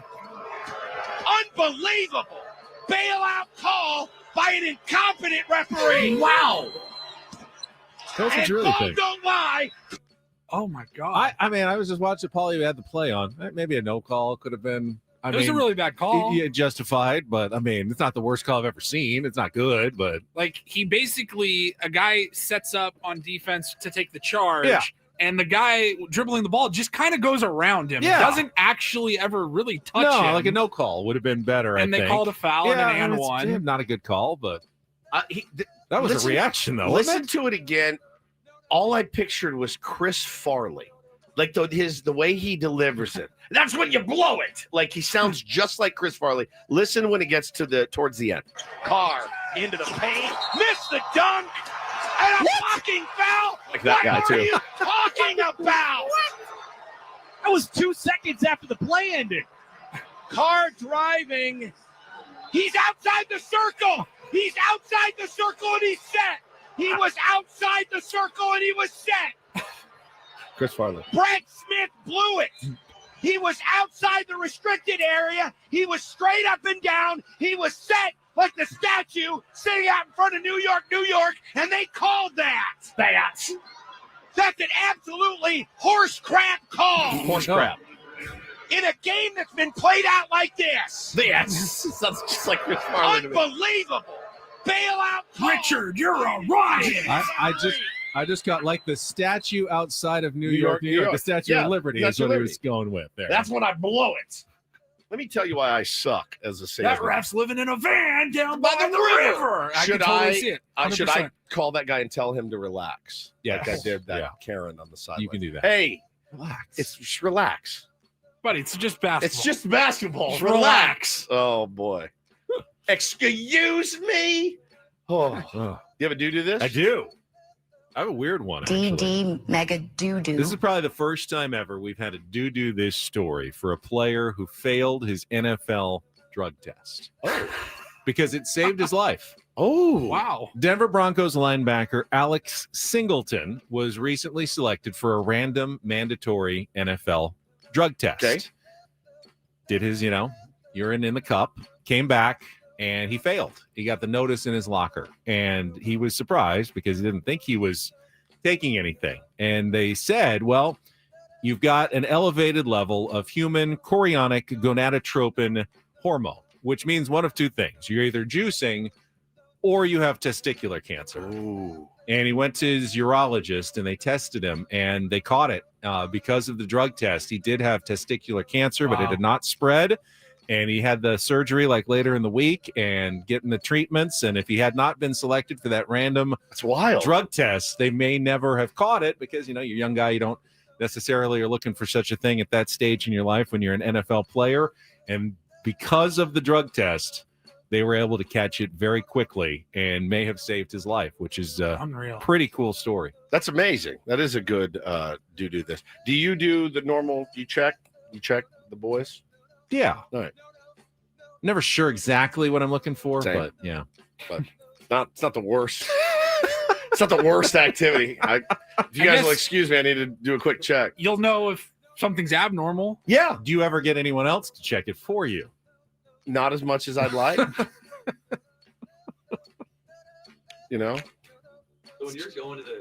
When you're going to the urologist after a failed drug test, are you hoping you have Right. That's a That's good the other question. thing. It's like, bro, I didn't take I didn't take anything. Like, anything. this could only be the worst. Ugh. That's an interesting question. But at least, again, it's very treatable if you catch it in time. I have one of my best friends from since I was in 8th grade had it, and he's got one boy left, and they caught it early, and they took care of it. But yeah, you got, gentlemen, make sure you are, Yeah, that's checking the Singleton's business. message. He said, he said, quote, I don't like going to the doctor, but now that I've learned how quick it is, how easy and how detectable it is, he recommends everybody get screened, get checked, don't put it off, because you never know. And this time that may have saved his life. It's good advice. When that's don't and do this for a Tuesday. That was Don't Do This with Ben and Woods on 97.3 The Fan. You want to talk a little bit about Hal Steinbrenner? Yeah, we have to. I think That that's is an just interesting story. It's insane. Yeah, some interactions with the media from the owner of the New York Yankees. We have someone who is following baseball in New York as well who can comment on that. We will get to that coming up next with Ben and Woods on San Diego's #1 sports station, 97.3 The Fan. Quickly, gang, let me share the Thanksgiving love from Sedano, Ford, and Lincoln. So grateful for you. They're rolling out jaw-dropping Black Friday savings, but they're doing it all November long, deals that you won't find anywhere else. Feast on this, you guys. A powerful 2025 Ford F-150, just $395 a month. If you are ready for some adventure in your life, grab the 2025 Ford Bronco Big Ben, just $275 a month. And if electric is what you crave, the Ford Mach-E is yours for just $258 a month. And for a holiday to remember, we always talk about the big bow on the car. Imagine the big giant red bow on the 2025 Lincoln Corsair Hybrid, just $337 a month. Sedano, Ford, and Lincoln, your proud and local veteran-owned dealer. Thanks for choosing them over every other Ford dealer in town. These offers will go away, as they usually do. Go to SedanoFord.com. Lock in your deal today. Restrictions do apply. Don't wait another second. Don't forget to let them know Woodsy sent you. Hurry on down to Sedano, Ford, and Lincoln. Visit SedanoFord.com for all the details. Let them know again. Your old pal Woodsy sent you down to Sedano Ford.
Okay, player. This is all yours. This room with this view. This speakeasy with this cocktail. Hey, could you make that too? This spa with this. Ah. And this pool on this roof. This is all for you. The all-new Hamul Casino Resort. Now open.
If you happen to miss our announcement yesterday, don't forget, we got the big trip to Chicago coming up with Tier 1s this summer. We're teaming up with Hop Run Tours for an unforgettable trip to the Windy City to watch San Diego take on Chicago at one of the most historic stadiums in all of baseball. The package from Hop Run Tours will include round-trip airfare, hotel accommodations for 3 nights at a 4-star hotel, a stadium tour, tickets to 2 games, plus a group dinner with Ben and Woods. Visit 973thefan, sd.com/Chicago for all the details. This special fan trip is brought to you by Hop Run Tours, who handles all the travel and event details. 97.3 The Fan, proud to promote this package. This is going to be worth the money just to see how uncomfortable you can make Ben. Oh, yeah. That's going to be, for me. See, now I was looking forward to the trip until just now. Yeah.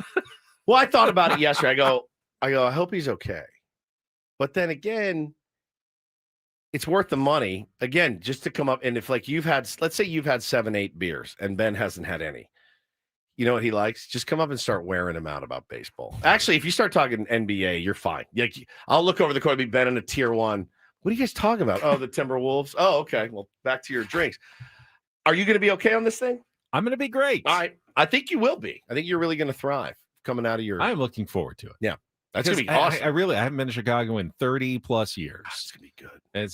It's not, I mean, that's different. There's like 50 slots. There's already a bunch gone. So get in there. Will you hug everyone that buys it? Of course. Yes. French Only kiss? if they want me to. No French kiss? No.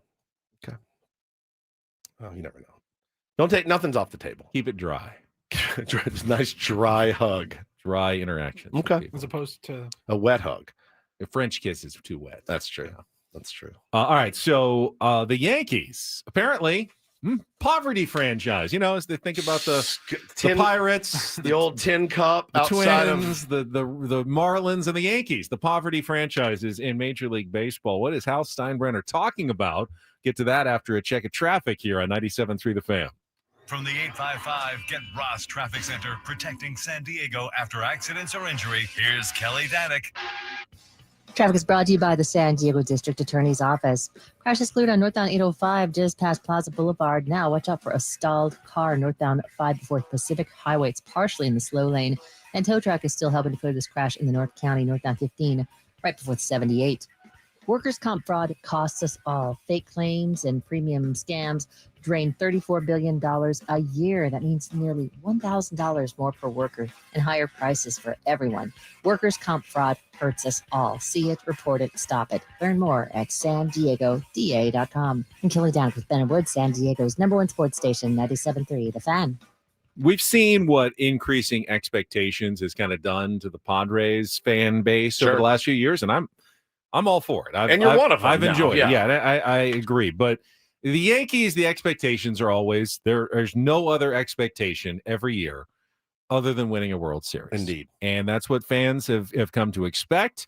And they want to know how they're going to get back there because it's been now 16 years, is it? 09, yeah. Since the Yankees last won a World Series. And, gotten close a couple of times, but never gotten over the hump. So fans are expecting big, splashy moves in free agency to try to get the Yankees back to the top of the mountain. But in a bit of a State of the Union video news conference with reporters, Yankees chairman Hal Steinbrenner tried to tamp down those expectations for the offseason, saying he would prefer to spend less money on payroll. Didn't say he was definitely cutting payroll, but he said, no, I'm really not looking to add to payroll. And then when a reporter said, well, I mean, we saw, the estimates that the Yankees had over $700 million in revenue. Can we assume that you guys are being, profitable running the Yankees? And he go, that's not accurate or fair to say that we're profitable. He said, I don't want to get into it, right? Which is like immediately, hey, man, are you guys making money?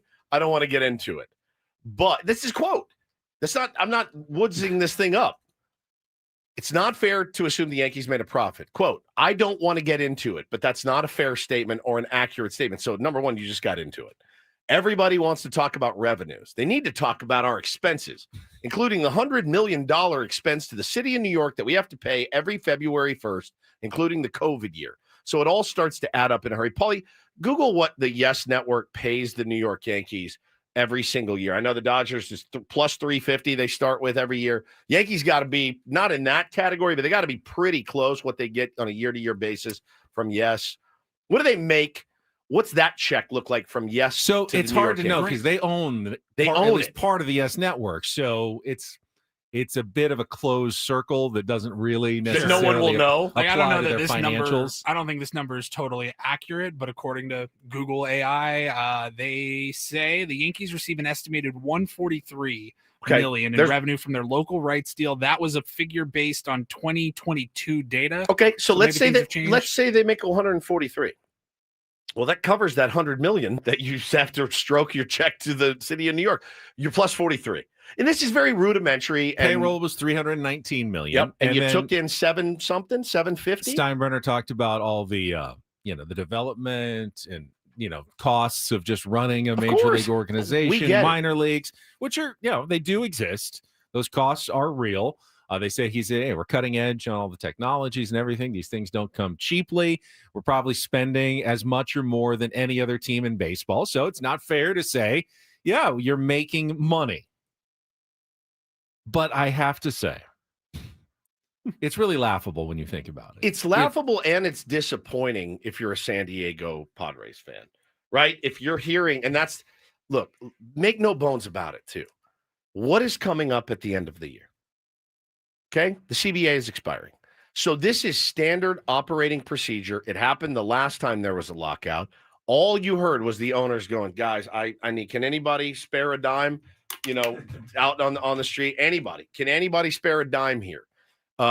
It's all you heard, and it's all you're going to hear in the next year from ownership of all teams. And it's funny, man, you never hear I honestly can't, and I know I'm in a baseball bubble, but I can't remember an NFL team owner bitching about the money that they make, or really an NBA team bitching about the money that they make or don't make, or even an NHL team owner bitching about the money they make or don't make. It's really always only baseball owners. And maybe it's the system, I don't know, but Hal has a point. It is really expensive to run a Major League Baseball team. That's true.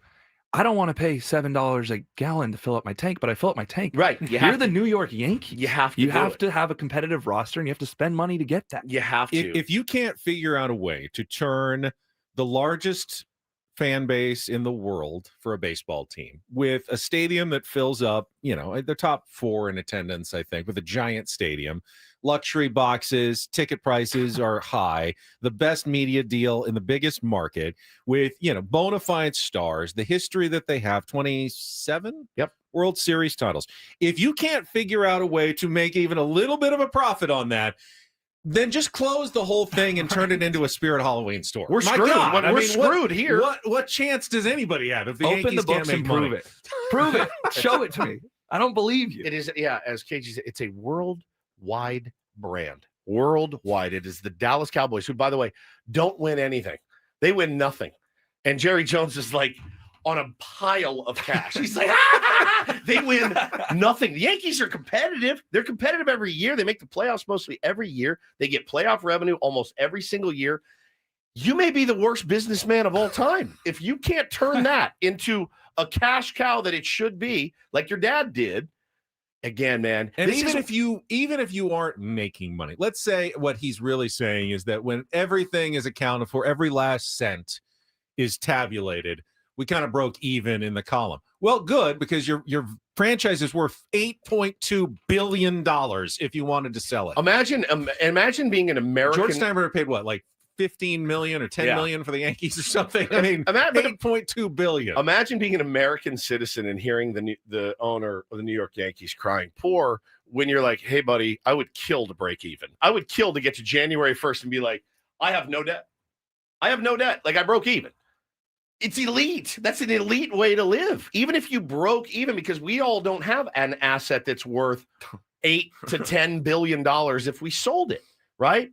And so, yes, his $10 million in 1973, a $10 million investment worth over $8 billion now. It's just it's embarrassing. It's embarrassing, and I think if you're your guys you work with, man, they have to be losing their minds. Well, they are. I mean, Yankee fans lose their minds about everything. So yeah, they're going nuts. We're getting there here. Yeah. The frustration as a Padres fan is we watched Peter Seidler spend his dying dollars on this baseball team. Right. And we love him for that.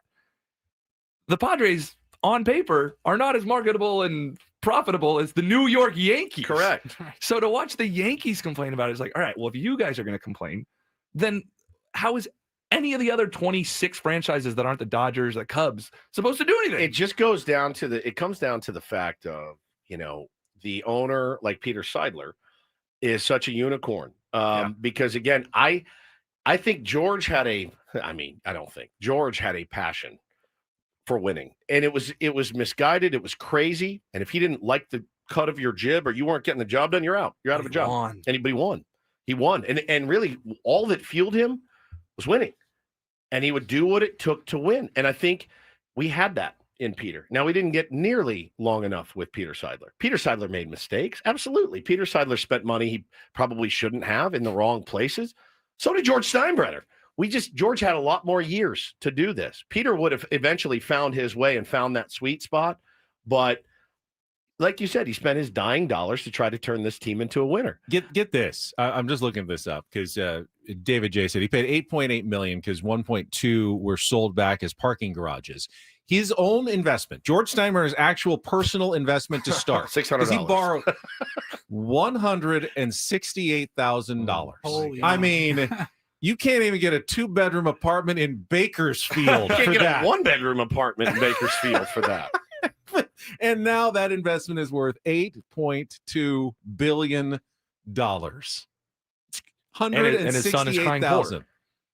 Again, are we putting it in the like 5 shirts at Neiman Marcus for that? How, if you don't want to be an owner that is committed to winning, like nobody wants to hear. It's interesting, because if you have a friend that is like, I know people that are super, super wealthy. You know what I never hear them do? They never complain because they know better. They know, like, it's not a good look that in front of the New York media to be like, it's not fair. We didn't make a profit of it. We don't care. People do not care. They don't care about the plight of the billionaire. They really, really don't. And if they do, it's such a rare person that's like, I feel terrible for the Steinbrenners, man. Imagine trying to carry on that legacy. No, get rid of the team. Sell it to somebody with a passion for winning. Just like that's our hope here as our team is for sale. We hope the next guy has a passion for winning like Peter did. They are unicorns. They don't come along. These guys do want to pinch pennies at times. They do want to make you feel bad for them.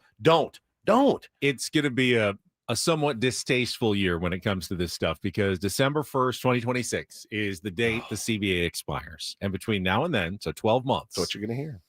You're going to hear a lot of very rich people talk about how very not rich they think they are in order to make their case. Now, players are also very rich, a lot of them as well. And it's just something that no fan wants to hear is players and owners fighting about money. But again, before you start, I go to watch the players. That's who I go to see. So I don't care how much money they make. I go to watch them. I'm not there watching the owners count their cash. All guests on Bennett Woods appear on the David P. Shapiro Fan Hotline. David P. Shapiro, criminal defense attorneys, helping good people regain control of their future when charged with a crime since 2010. Visit davidpshapirolaw.com. We'll come back. Paulie was trying to find a new dog yesterday. Didn't work out great. We'll tell you why next on The Fan.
All right, we are halfway home on a Tuesday. Ben and Woods, 97.3 The Fan. Thanks so much for being here with us. Really appreciate you. We're thankful for you in this season of giving thanks.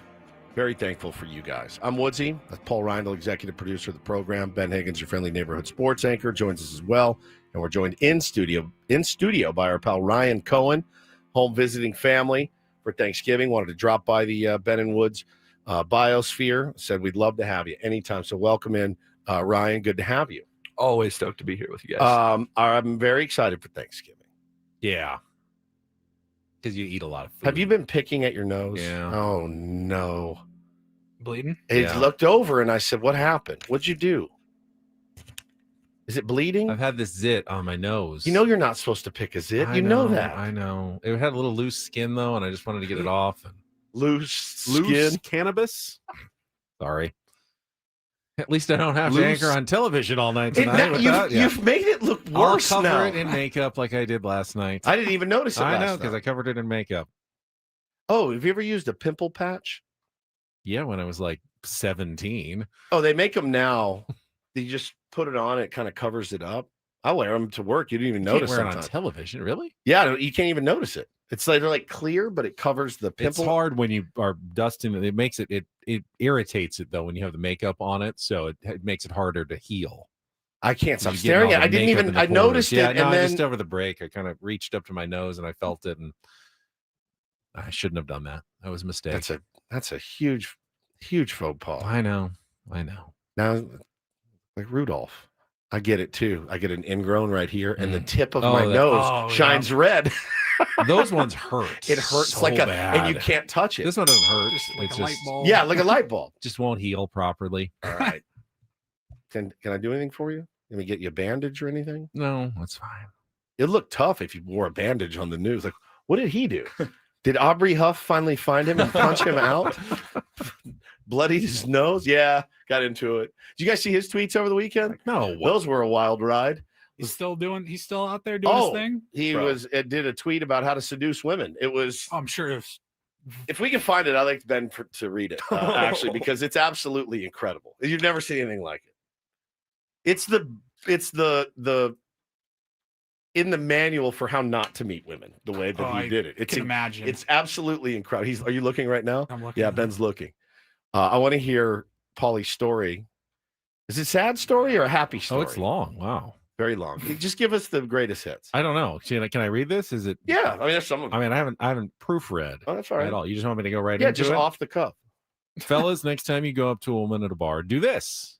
I've done this countless times, and it works 9 times out of 10. Walk up to the bar and stand confidently next to her.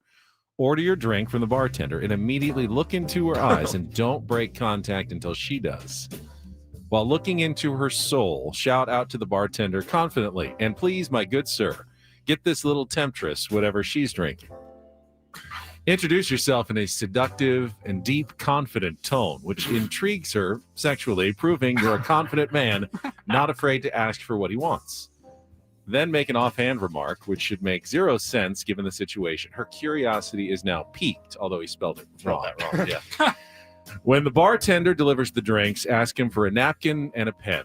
While you're writing your name and number on the napkin, speak these words in your best James Bond impression, which should be spoken seductively, slowly, calmly, mysteriously, and with a touch of cocky arrogance. Nice to meet you, sweet tease, and thank you for the drink. I'll be sure to get the next one when you meet me later at the bar I'm headed to.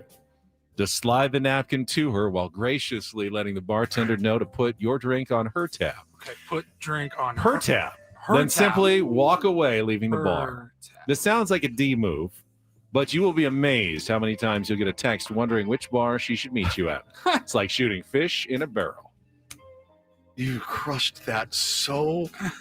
I would listen to you read. I read a teleprompter for a living now. Your seductive voice. Pretty much what I do. It really. I thought it was a garbage tweet till you read it, and if you told me to do it, I would do it. You would absolutely put your drink on her tab, Satan's Blowfish. I'm gonna get this little temptress to drink, and she's gonna pay for it. What do you think about that advice? I don't think that's for me, honestly. But it's fine. I don't know how we got here, but I think you should wear a bandage over it tonight.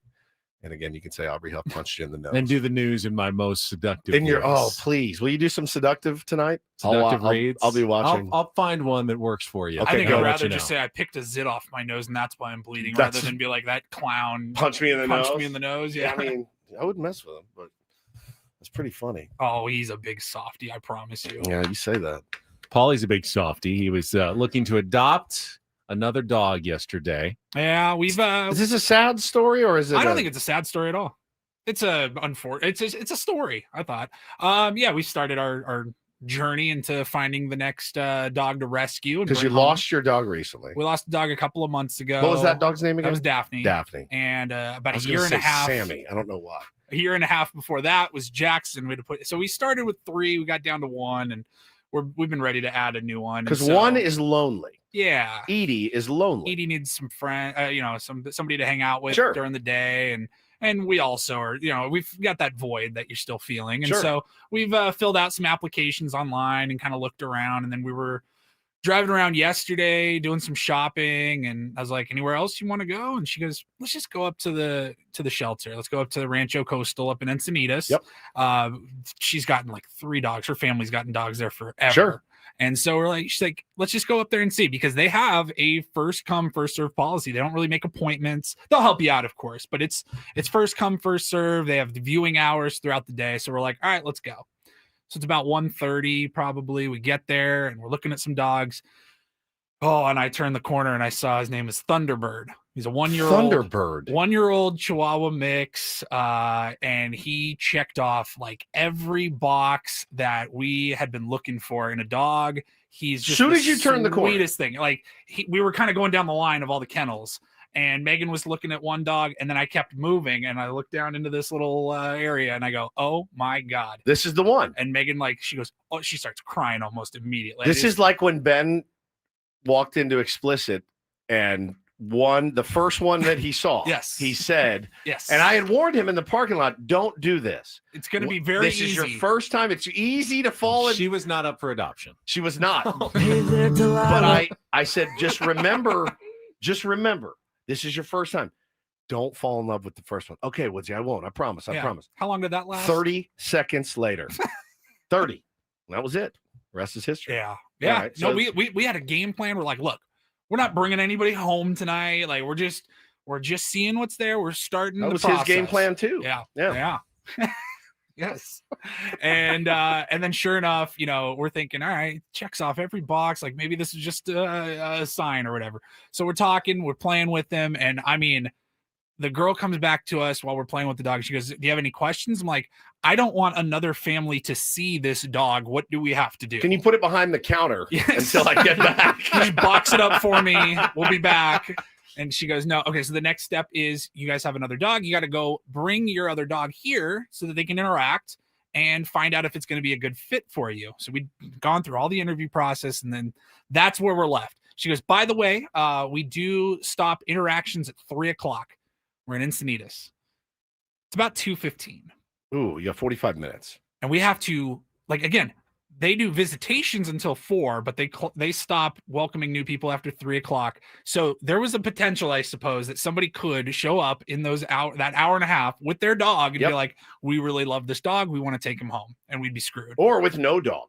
Yeah. And just ready for their first pet. Sure. So we look at our clocks and I go, babe, do you trust me? 45 minutes. All right. We had 45 minutes to get from Encinitas back to Here. not too far from here. Yeah. Sarah Mesa.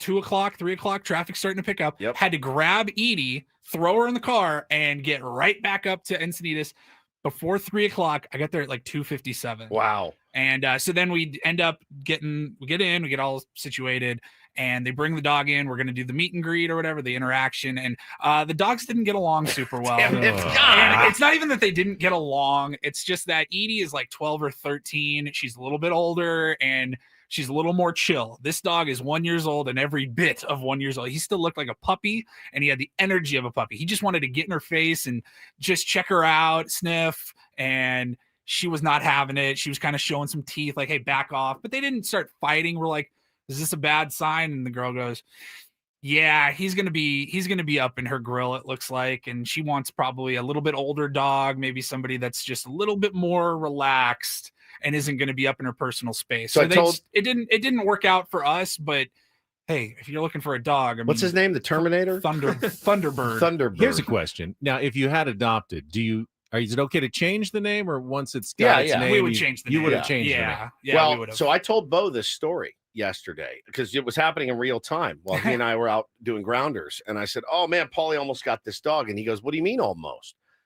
So I told him what happened. And he goes, oh, and he was like sad. He loves dogs. And I go, could you imagine, buddy, when Mom and I brought Taylor home the day he was born and you were there and your face dropped and you were so furious. If Mom and I had to go, all right, we'll try again and take him back to the hospital. Taylor's showing his teeth. Yeah, Taylor's mad. Like Bo was the mad one. He was like, this sucks. I hate this. Just like Ben was when he had his siblings.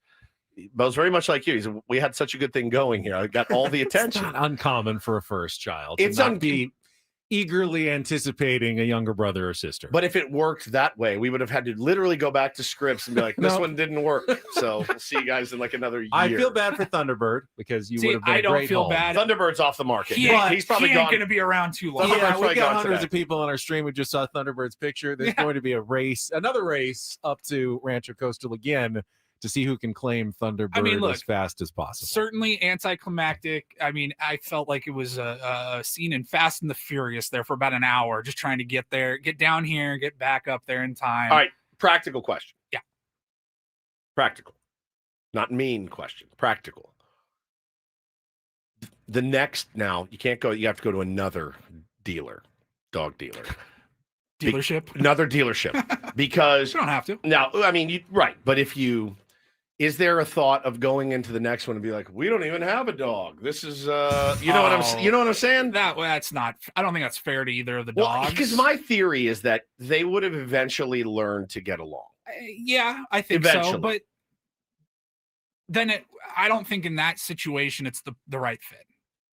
If you have to force it, I don't know that it's a good fit. What are your thoughts? I know you have my sister now, just fine. They forced it, so Bo and Taylor really still don't get along all that well. So I've forced it. Just take some time.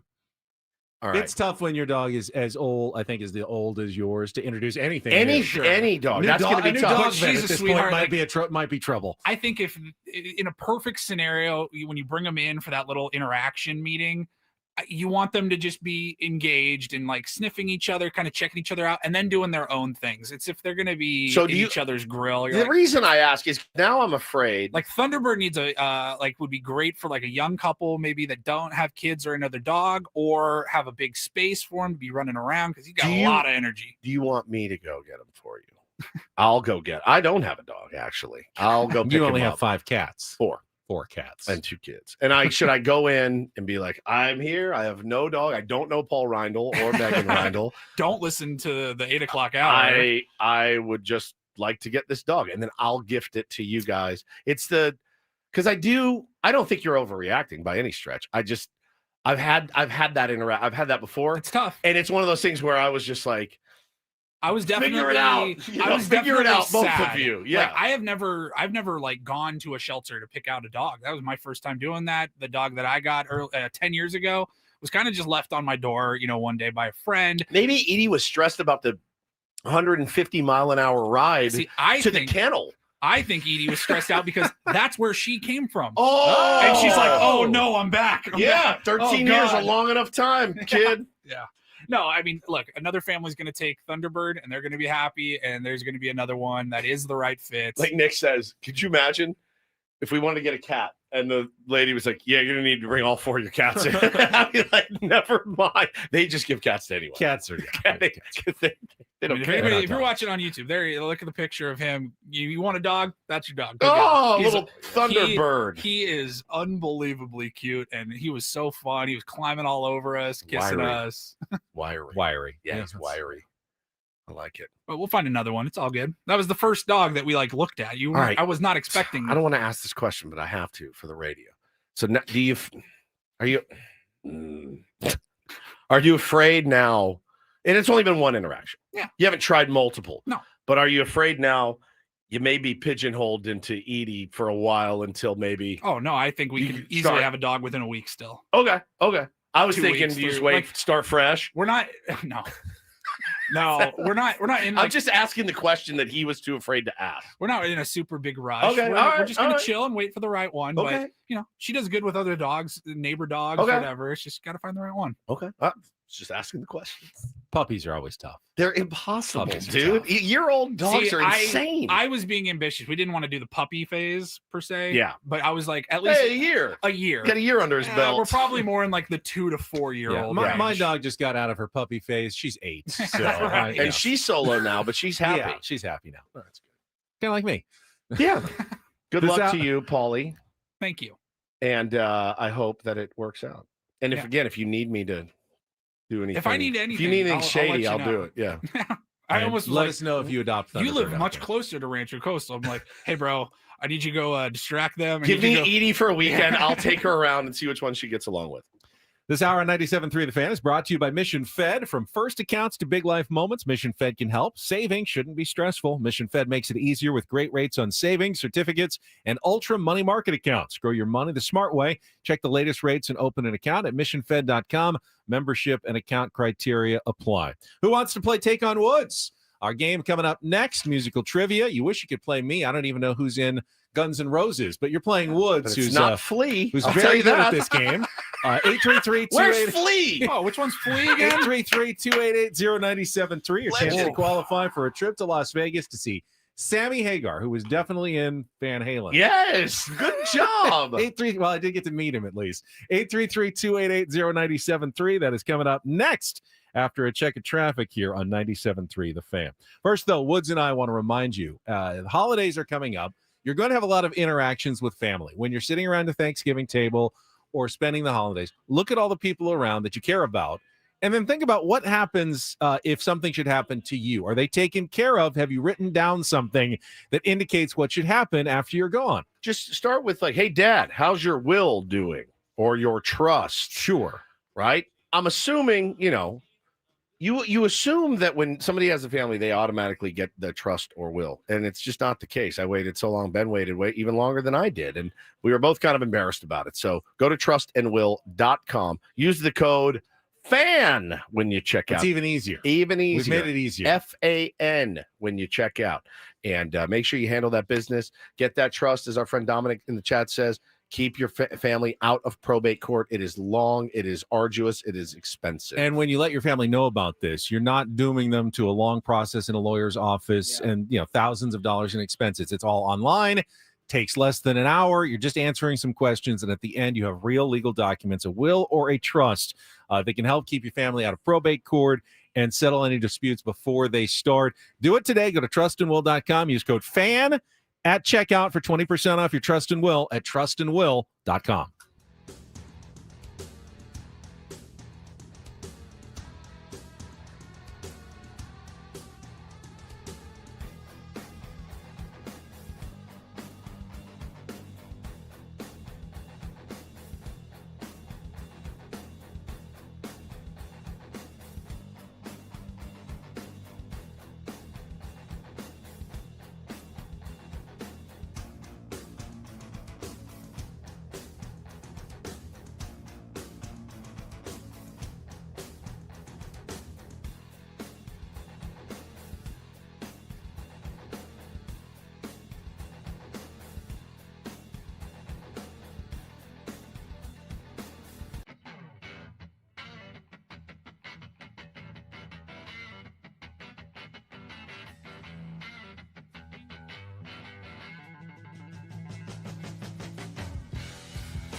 player, this is all yours.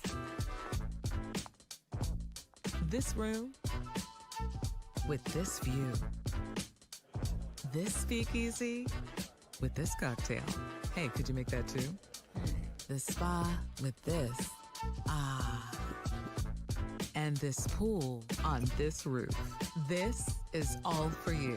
The all-new Hamul Casino Resort, now open.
This holiday season, too many San Diegans will go hungry. Join 97.3 The Fan and support the San Diego Food Bank. Donate food directly online through our Odyssey San Diego Food Fund, where every donation helps feed local families.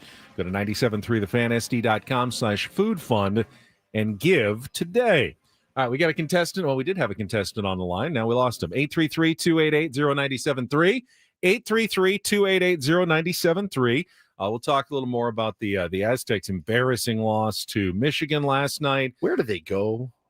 Well, they stay in Las Vegas and they play again tonight, which is... Mine was more of a philosophical question. Oh, right. Not a logistical... Where do they go from here? Well, they go back to their hotel room. And then... they have breakfast, probably. It's both a good thing and a bad thing, right? You know, like playing the next day. I mean, I think it's a good thing. You can erase... only a good thing. Only a good thing. Well, I don't know. It could be a bad thing. If you don't get over the loss quickly, you could turn it into another loss easily. But at least you get it's like baseball, man. It's like, oh, that was a crap game. But we got a good pitcher on the mound tomorrow, and we're gonna, you have another opportunity. Sitting and waiting a week is excruciating. All right, we'll talk about that coming up. First, though, it is time for our game. Let's play a little Take on Woods.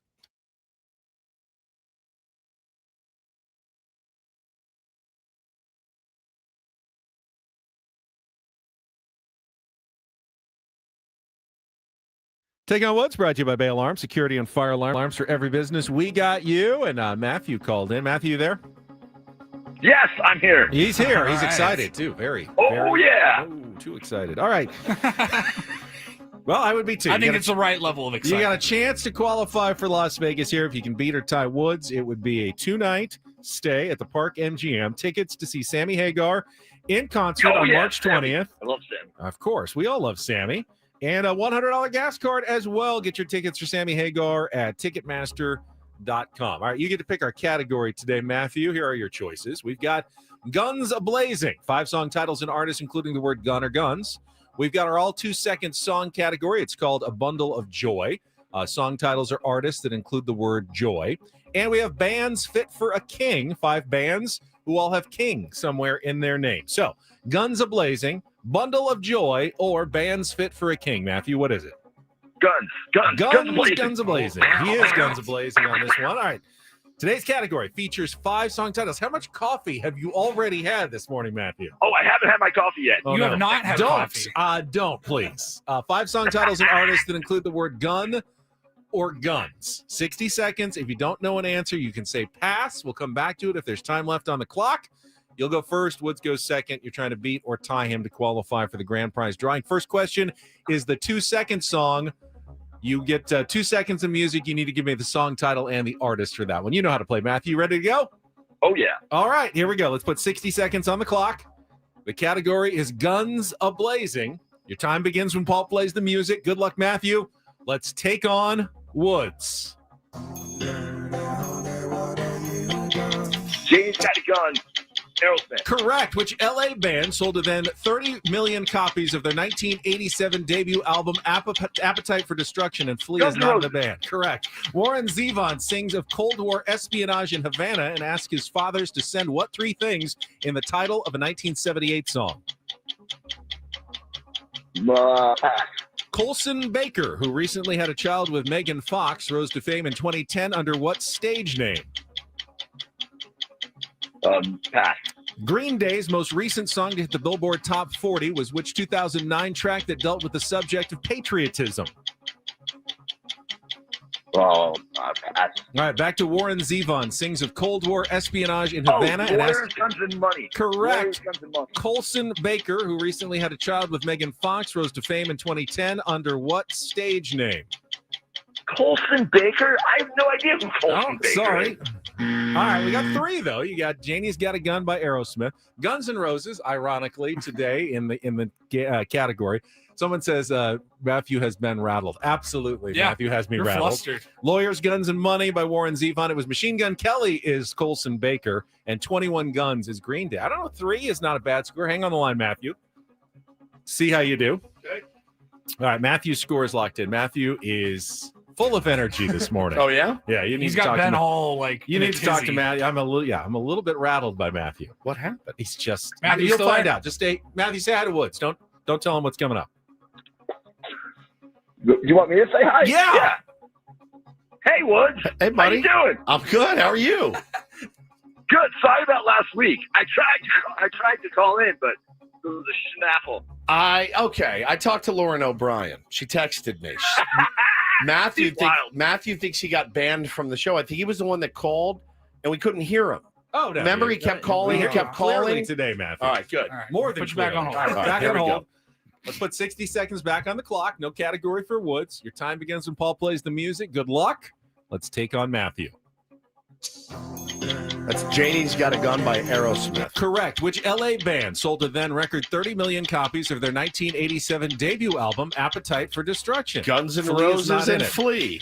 Warren Zevon sings of Cold War espionage in Havana, asks his father to send what three things in the title of a 1978 song? Pass. Colson Baker, who recently had a child with Megan Fox, rose to fame in 2010. Machine Gun Kelly. Correct. Green Day's most recent song to hit the Billboard Top 40 was which 2009 track that dealt with the subject of patriotism? Oh.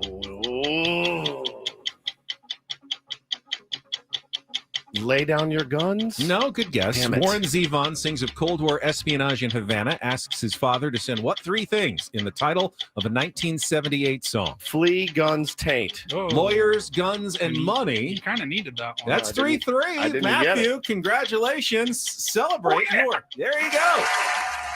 It's a tie. Yeah. Good job, dude. Always welcome on this show.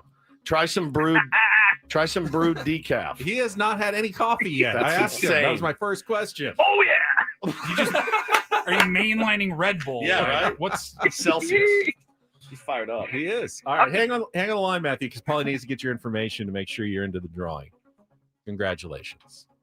Wow. He Yeah, got you domed Yeah, down. I mean, huh? well, wouldn't you a little bit? I mean, he's just got so much I energy. couldn't read the questions. He was I was. Ben was spun out. Well, I was first spun out. Then the Guns N' Roses pops up just today of all days. Because we are giving away Guns N' Roses tickets. We later. found out yesterday about the Guns N' Roses tickets. That category's been there for a 3 few weeks. days. Yeah, that is not because of Guns N' Roses. Just happened to be today's pick. People in the chat say he sounded like the Kool-Aid Man.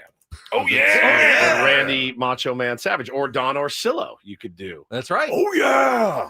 I love it. Oh, yeah. I like that. Yeah, when you call a radio station, have a little energy. Right? Now I feel bad, though. I think when you host, you should have some energy, too. And That's also true. I don't feel like I have enough anymore. I definitely don't think so either. Trust me, if we had as much energy as Matthew, you couldn't people listen. would- I You know. could not listen for more than 15 minutes. New York Sports Radio, buddy. Oh, How could they do this? I did not call in yesterday with my Giants take. Oh, damn it. I forgot anyway. I should have reminded you. We got breaking news in baseball. All right, we will get to that coming up next. Don't go away. More Ben and Woods on the way on San Diego's #1 sports station, 97.3 The Fan. Quickly, gang, let me tell you about the wonderful deals that you can find down at Sedano Ford. Actually, pretty good week, man, to go and look at new cars and trucks if you're in the market for a new whip. Thanksgiving love from Sedano Ford and Lincoln. They're very grateful for your business. They're rolling out jaw-dropping Black Friday savings, but they're doing it all November long. Deals you won't find anywhere else. As I told you earlier, the 2025 Ford F-150, just $395 a month. The 2025 Ford Bronco Big Ben is just $275 a month. And if it's an electric vehicle that you are in the market for, the Ford Mach-E, very sharp, is yours for $258 a month. Or you can glide into a stunning 2025 Lincoln Corsair Hybrid, just $337 a month. Sedano Ford and Lincoln, your proud, local, and veteran-owned dealership. Thanks for choosing them over every other Ford dealer in town. These offers will go away as they do. Visit SedanoFord.com today. Lock in your deal. Restrictions do apply, so don't wait another second. Don't forget to let them know Woodsy sent you when they roll out the red carpet for you. Hurry on down to Sedano Ford and Lincoln. Visit SedanoFord.com for all details.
Hey, player, this is all yours.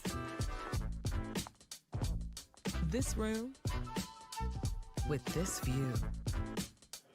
This speakeasy with this cocktail. Hey, could you make that too? The spa with this.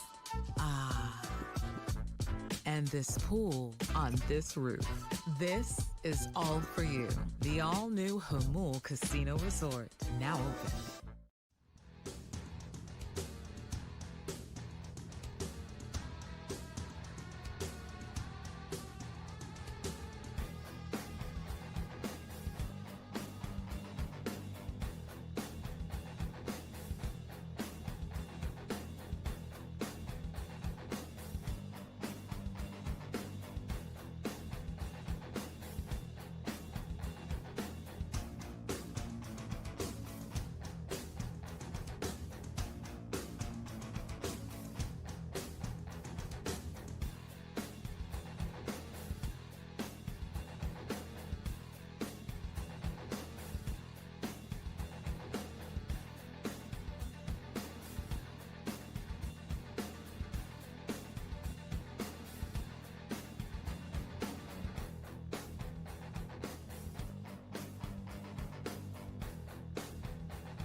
In Major League Baseball, I'm just shocked on reported. this one, dude, because of the numbers that you just read me. So the Boston Red Sox are acquiring pitcher Sonny Gray from the St. Louis Cardinals. No word yet on the return. Gray, 36-year-old. Nope, here's veteran. the return. Oh, you got some return. Cardinals, this is from Jeff Passan. Red Sox received Sonny Gray and cash. I would think. St. Louis Cardinals received left-handed pitcher Brandon Clark and right-handed pitcher Richard Fitz. Oh, Dick Fitz. Dick Fitz. Yeah. Clark and Fitz. Whoa. Mr. and Mrs. Fitz. Yeah. Is that short for Fitzgerald? No, it's just Fitz. Fitts. Fitz. Brandon Clark, Richard Fitz. Fits well into their rotation, maybe. Richard Fitz? Well, yeah. Richard Fitz. The return is less important than how much money the Cardinals are paying. Correct. Now, Sonny Gray is not a bad pitcher. Not at all. He's had a very good career, but He he's would 36. be our 1 or 2. He is just 1.4 WAR last season, 4.28 ERA, 123 WHIP, but 180 innings, 201 strikeouts. Actually somewhat similar numbers to Dylan Cease, but with a not completely different repertoire, but he's just on the downside of his career. And get this, he was scheduled to make $35 million, but they reworked his deal. He will now make $41 million this year for the Red Sox, 31 in salary and a $10 million mutual option buyout for next season. I can't imagine that the Red Sox are taking that on without the Cardinals paying it down at least. We know the Cardinals tried and failed to get rid of Nolan Arenado and shed his salary last year. They're still trying again this year. They have now successfully unloaded Sonny Gray, but he's a good pitcher, and the Red Sox clearly are a team that are trying to go for it a bit this offseason and have stabilized the top of their rotation. So what is this signal? I mean, if you're a Red Sox fan, you're like, cool, great. Like, we have money. Like, we have money. Our owner is absolutely filthy rich. He's different in that, he's different from Steinbrenner. He's just like, I don't spend money. Like, he'll just openly announce, like, we're not spending a ton of money. But for them to go out and do this, I think, and they're going to pay it, a decent chunk of this. St. Louis isn't going to pay all of this. I've got it. No, I think, I don't know what the total is, but Boston is certainly on the hook for some money. I think if you're the Red Sox, you're stoked. You're absolutely stoked. You're a Cardinals fan. You're like, all right, this is the beginning of the rebuild. We got Heimblum in here, and this is what he's going to do, and this is going to be painful for a while. Obviously, the first place my mind goes is, all right, who else? Who else is available from the St. Louis Cardinals for, a couple of middling prospects? And I shouldn't say middling. I don't know anything about Dick Fitz or the other guy, so I have no idea. You only remember one of their names very quickly. What's the other guy's name? Tom Seaver. Brandon what was it? Clark, Brandon Clark. something like that. Something like that. So I don't know. I mean, is there anybody over there that you would like that is interesting to you? Because it was Richard Fitz and Brandon Clark. We need starting pitching badly here in San Diego. But that's a very steep price tag. $41 million for a Sonny Gray is pretty nuts. We're not shopping in that. That's your $880 dress shirt. I'm surprised anyone's shopping in that particular bin of the department store for Sonny Gray at that price. But again, a lot has to do with how much, the Cardinals are paying. And still, even if they're paying $15 million, they're saving, 15 to 20 million next year that they can allocate elsewhere or continue their rebuild, which we'll see what direction they go. Man, interesting stuff. That division all of a sudden, though, the Central, you've got the Cubs are going to be talented, I think, again. Yes. And the Brewers just continue to put winning product on the field. They'll find a way. They find a way, which means you've got a tough road to kind of climb past at least those two teams. Pirates say they're going to spend some money, behind Paul Skeens. Maybe this is the time for St. Louis to retrench. I know Cardinals fans aren't happy about it. We talked about it at the end of the season. Cardinals attendance plummeted. The best fans in baseball. We understand the sport. Well, they don't seem to be any happier than the rest of us about a team that is not willing to pay for players to put a winning product on the field. Stop winning, they went away. They were the best fans in the sport when their team consistently won the division every year and was in the playoffs every year. Great. Not, have a couple of bad seasons and, Busch Stadium is now half empty at the end of the year. My guess is that the same thing would happen here. 100%. Of course. And I think the exact same thing would happen here. And let that be a wake-up call to all the owners out there. There's only one fan base that's ever been heralded for going to see a losing team the Cubs. Consistently every year. Yep. That's the Cubs fan base. That's it. And that's a bit misleading as well because Wrigley Field seats like 100 people. It's really small. So, when they say, wow, we sold out another game, think about that. There's like 14,000 seats less seats at Wrigley than even Petco. Yeah. It's tiny. It's a small ballpark. They've added some in recent years. We'll get to check it out ourselves next summer, but that was the worst thing that could have happened too, because it was that lovable losers and we've embraced it. And, for many, many years that if you're the owner, you're like, why would I spend a lot of money on players? These dudes show up regardless. Now, some people will argue that's a true fan. And maybe it is, but that whole, we're going to lean into this thing prohibited them from winning for many, many years. The only thing that I will criticize fans for is when your team is winning and you still don't show. Correct. We've seen that sometimes with the Rays. They have a bad ballpark. That doesn't help, but they put winning products on the field and they still don't draw fans. That's a bummer. Which that's a rough look. Dodger fans in the playoffs because it's not the World Series. Otherwise, it's winning and fans. It's a direct correlation. The more you win, the more fans show. That's exactly right. And that's really how it should be. And I think you'd be insane to say otherwise. Support them with your hard-earned money, win or lose. They're not spending any money, but you should. SDFC will be the test. We've never seen them not win. What happens? They're filling up the Snapdragon Stadium. We don't know what it looks like. If they lose 3 games in a row next year, be like, I'm out. I mean, maybe. Maybe they never will lose. Maybe they'll be the first team ever wins a championship and then just keeps winning championships. They would win a championship every single year. Or they're at least in it. Fold the league because no one can ever beat San Diego FC in MLS Cup action. I don't know, man. I think it's an interesting dilemma that baseball has. And, again, the owners crying poor. Peter Seidler paved the way for them and just said, look, if you put an exciting product on the field, then people will come. If you build it, they will come. And they did. And, now they have established a culture here and they have established an idea that all of us need. We're all behind, but it comes with conditions. The conditions are, no, you still have to put a winning team on the field. The Padres are cool. They're cool. It's cool to like the Padres. That's right. And it was not that case when I was growing up. That's exactly right. And if you start losing, you're no longer cool. You're not cool anymore. So like you can't trade Fernando Tatis Jr. And like they all won't. your Yankee fan And they won't. friends want to do. I got a text from John Boy, my boss. They're wasting so much time on these trade proposals for Fernando Tatis Jr. I want to hear what John Boy. Yeah, I just do texted. too. He texted me, Michael K talking about the Yankees, said, "Would this break you?" I said, "Yes." Or sorry, Michael K talking about Tatis. Yeah, the Yankees. Tatis. Yeah. I said, "Would this break you?" I said, "Yes, but it's not going to happen." No, We Let's didn't stop. even really Come on, get into it. that Michael K said the Yankees should trade for Fernando I think it would Tatis have been Jr. not just a waste of time, like irresponsible to give that a ton of. I mean, I don't blame Michael K for No, bringing for it up. us. Well, you It's- need material. It's fodder, and yeah, if I'm the Yankees and I could trade for Fernando, Well, it's Tatis fun, Jr., too. I I'm would- saying for I us, would if think we about came it too. on last week and tried to get the fan base all riled up, like this was actually going to happen or something like that, I think that's irresponsible. I think it is too, but from their perspective, it's fun if you're Michael K. Oh, yeah. to be like this is what ownership should be doing. They should be going after Fernando Tatis You kidding me? Jr. We're Padres fans. Anytime there's a big name player even mentioned, we're like, I could see a way AJ Preller makes that Right, work. right. Like, of course. And Aaron Judge would anytime look great. anytime when any of our players are doing good, one of our guys tries to trade them immediately when their value is at their highest, so we can get the most back. Standard. Right. And how many times do you wish that they had done it when I had said Just so? But just a that's fine, couple. whatever. Just to, like I can think of. I can't think of any. All right. Let's we got to check traffic. We'll come back. Couple minutes left. I did say we'd mentioned what you asked the question. What's next for SDSU?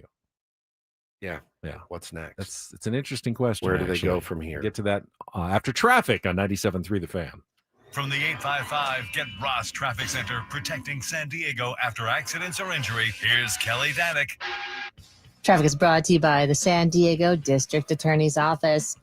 Got a crash on the Home Avenue on-ramp northbound 805. Looks like that may be partially in lanes. Fortunately, no other problems on our freeways. Yeah, so if you are heading out for Thanksgiving holiday weekend, now might be the time to hit the road because we are not showing a lot of brake lights heading out of the county at this time. Workers' comp fraud costs us all. Fake claims and premium scams drain $34 billion a year. That means nearly $1,000 more per worker and higher prices for everyone. Workers' comp fraud hurts us all. See it, report it, stop it. Learn more at SanDiegoDA.com. I'm Kelly Danick with Ben and Wood, San Diego's #1 sports station, 97.3 The Fan. All right. San Diego State lost. I still can't believe. I'm looking at the score right now. 94-54. I watched the game. I still can't believe that they could give up 201 points in 2 games, even if there were 2 overtimes against Troy. And last night was as embarrassing of a performance by the Aztecs as we have seen. Well, since the NCAA tournament, embarrassing loss to North Carolina. But this was just ugly. I mean, I don't know why. I don't know that I've ever felt more wrong about a team when I sit here and I go, the depth is insane. As Brian Dutcher talked about, going into the season, I got too many good players. My biggest problem is finding time for all of them. I don't think that looks like the problem right now. Paulie, you tell me, is too many good players the problem for the Aztecs right now? Yeah, maybe. I don't know. I actually think it's possible. I can see how too many good players, you may not get into the right rhythm and you lose a game you should win. Like Troy, that could make sense. You don't lose by 40 because you have too many good players. You lose by 40 because you got run off the floor. They're just not playing well. I don't know how else to. It's very simple, but they're just not playing well. I mean, I'm watching 8-minute long spurts where I feel like Magoon and Reese Waters, they don't even touch the ball, let alone make a difference with it. And it's just, there's too many of those moments. So you can point at the field goal percentage, 27%, which is terrible, which is awful. And they did not shoot well, but we've seen that from Aztecs team in the past. To me, it's the turnovers. 17 more turnovers yesterday after 20 against Troy. They're giving the ball away far too often. Which leads to some easy easier points buckets. for the less chances for your team, easier buckets for the other team. That is how you lose games big.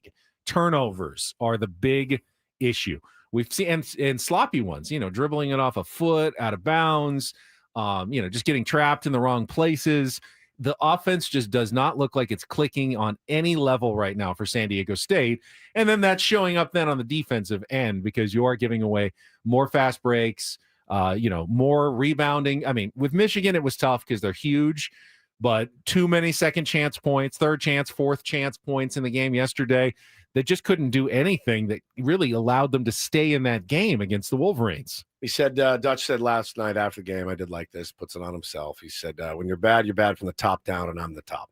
I didn't have us ready to compete at that level against a very good team. I told him after the game, we can't think one thing about Michigan when we walk out of the arena, or we'll have no chance to play against Oregon. As much as it can serve as a learning experience, this is not the time to learn from it. It's the time to put it behind us as quickly as we can. The Aztecs are 1.5-point underdogs against Oregon. What's Oregon? They're not ranked. They're on the just on the third outside the top 25. 29th, 30th, somewhere in there. I don't know. I mean, you got to show me something tonight. Yeah, San Diego 100%. State. 8 o'clock tip. Must win. From Las Vegas. Feels like it. It really does. All right, Reindl Report and our biggest fan announcement coming up next on 97.3 The Fan.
Hey player, this is all yours.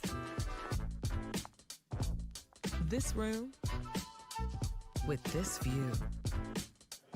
This speakeasy with this cocktail. Hey, could you make that too? The spa with this. Ah. and this pool on this roof. This is all for you. The all-new Hamul Casino Resort, now open.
Of Ben and Woods. Just a reminder, because Paulie just reminded me as well, we do have some Guns N' Roses tickets to give away before the end of the show. So be listening this hour for your chance to win tickets to their concert at Snapdragon Stadium on September 2nd. Woods has already said he's planning to go now. Yeah, if I'm allowed.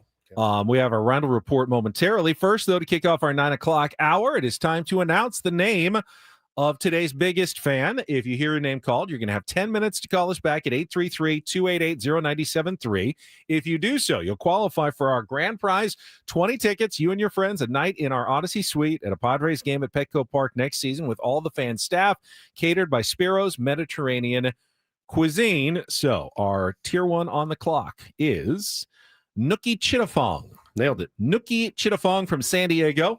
You've got 10 minutes now, 833-288-0973 to call us back and qualify for our grand prize. And don't forget, you can still get your name in at 97.3 The Fan, SD.com/biggest fan. All right, Paul, you want to get to the Reindl Report? Let's get to it. Let's do it. And get things started here with our today's edition of the Reindl Report. Now tuned into the greatest.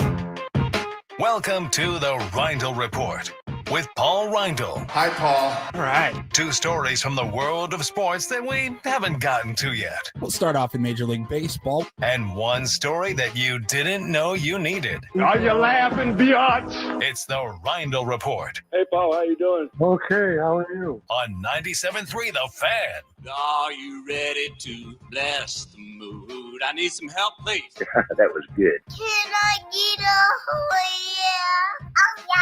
yeah. All right. All right. All right. All right. All right. Happy Tuesday. Tuesday. Feels like a Thursday. Yeah. Yeah. Oh, it is sort of like Yeah, a buddy. Thursday. That's right. The holiday. Tomorrow's our Friday. Yeah. All right, let's get started here, gentlemen. We will start off in the NFL, but NFL media. Now, awful announcing, we talked about the baseball broadcaster rankings that they do every year, usually towards the end of their season, and we have their NFL announcer rankings that just came out recently. Now, we're all familiar. These are the national broadcasters, television, right, national broadcasts, and it can be across Fox, CBS, or of course all the streaming platforms as well, Amazon Prime for like Thursday night. They have 18 teams. We'll just talk about the top 5, but just to give you an idea, number 18 at the bottom of the list was from Fox, and that was Chris Myers and Mark Schlereth. They're at the bottom? Yeah, they were at the bottom. They got an F, a 1.41 rating out of 5. Jeez, an F. Did It Chris wasn't Myers dirty? Yeah. I like Chris Myers. Spiro Dides and Adam Archuleta, they were right there at the bottom, right next to them. And then just a little more perspective. Number 7 on this list was Jim Nantz and Tony Romo. They didn't crack the top 5. It's Romo's fault. Yeah. He's gotten worse. So we'll start with the top 5 here. Number 5, Ian Eagle and J.J. Watt for CBS. Ben. Good Oh, my broadcast God, team. Yeah, Ben. that's just- a good broadcast team. Ben There loves was those Eagles. It was Noah, his son, right? Yeah. There was a period in Ben and Wood's lore. Like 2019, 2020, 2021, somewhere in that. When Noah range. was bursting on the scene. Yeah. This dude to my left, he started- probably texted, I'd say he texted Paulie between 3 to 4 dozen times about getting Noah Eagle Like on the once show. or twice a week. At least. I And think he he was word on calling- Noah Eagle. I saw the talent. I What- knew he'd be big and said, And let's he- get him on the show. Paulie. We knew his dad was a longtime broadcaster. Yeah. Was Noah Eagle? He was, I think, a Clippers broadcaster. Yeah, Does that something. sound Yeah, right? back then that sounds about right. I mean, Ben was like every week, like, hey, see if we can get I didn't Noah Eagle pursue Hannah that hard. Like when I met her. And I No. Still have never talked to him. Still never talked to her. Right? on. Yeah. We had Ian on once. We had didn't Ian on. Prob- Yeah. yeah, Yeah, we had couple Ian times. on. But like, what would you do if you met him in person? Would it be like meeting Paul McCartney or something? You'd lose your mind. No, it's too late. It's over. Yeah. All right. He's made it now. The luster is well, number 5 More for not. Ian Eagle and JJ Watt. Number 4, another CBS team, Kevin Harlan and Trent Green. Oh, we love Kevin fantastic. Harlan. fantastic. I think it's crazy that, I mean, well, first of all, they're the number 2 team for CBS, Jim Nantz and Tony Romo, who are ranked below them. It's just awful announcing. Right. But I always thought, like, Kevin Harlan, for him to be the number 2, that's weird to me. That is he is weird. so good. Yeah, he's it just elite. feels official if he's calling the game. The only thing I'd say about Kevin Harlan, because he's great, but he's very formal, and except when he goes off the rails, Then he which goes- is fantastic. Right. But his call, he's got his cadence, and he doesn't mix it up that much. You know, Sure. chest high snap, throwing deep, and he's got Yeah. It's the he's sound. very, Good. he's very professional. He's very good. He's a Yeah, good it's Kevin Harlan. Kevin Harlan, yeah. Very Number good. 3. You have that in you. Number 3 is your Sunday night football broadcast. Mike Tirico and Chris Collinsworth, NBC and Peacock. Solid. Here's a guy. Chris Collinsworth, his favorite. Here's a guy. Here's a guy. I preferred Al Michaels with Chris Collinsworth Yep. before Mike Tirico. Nothing against Mike Tirico. Collinsworth is always solid. Yeah. Al Michaels and Kirk Herbstreit for Prime. They came in at number 8. Okay.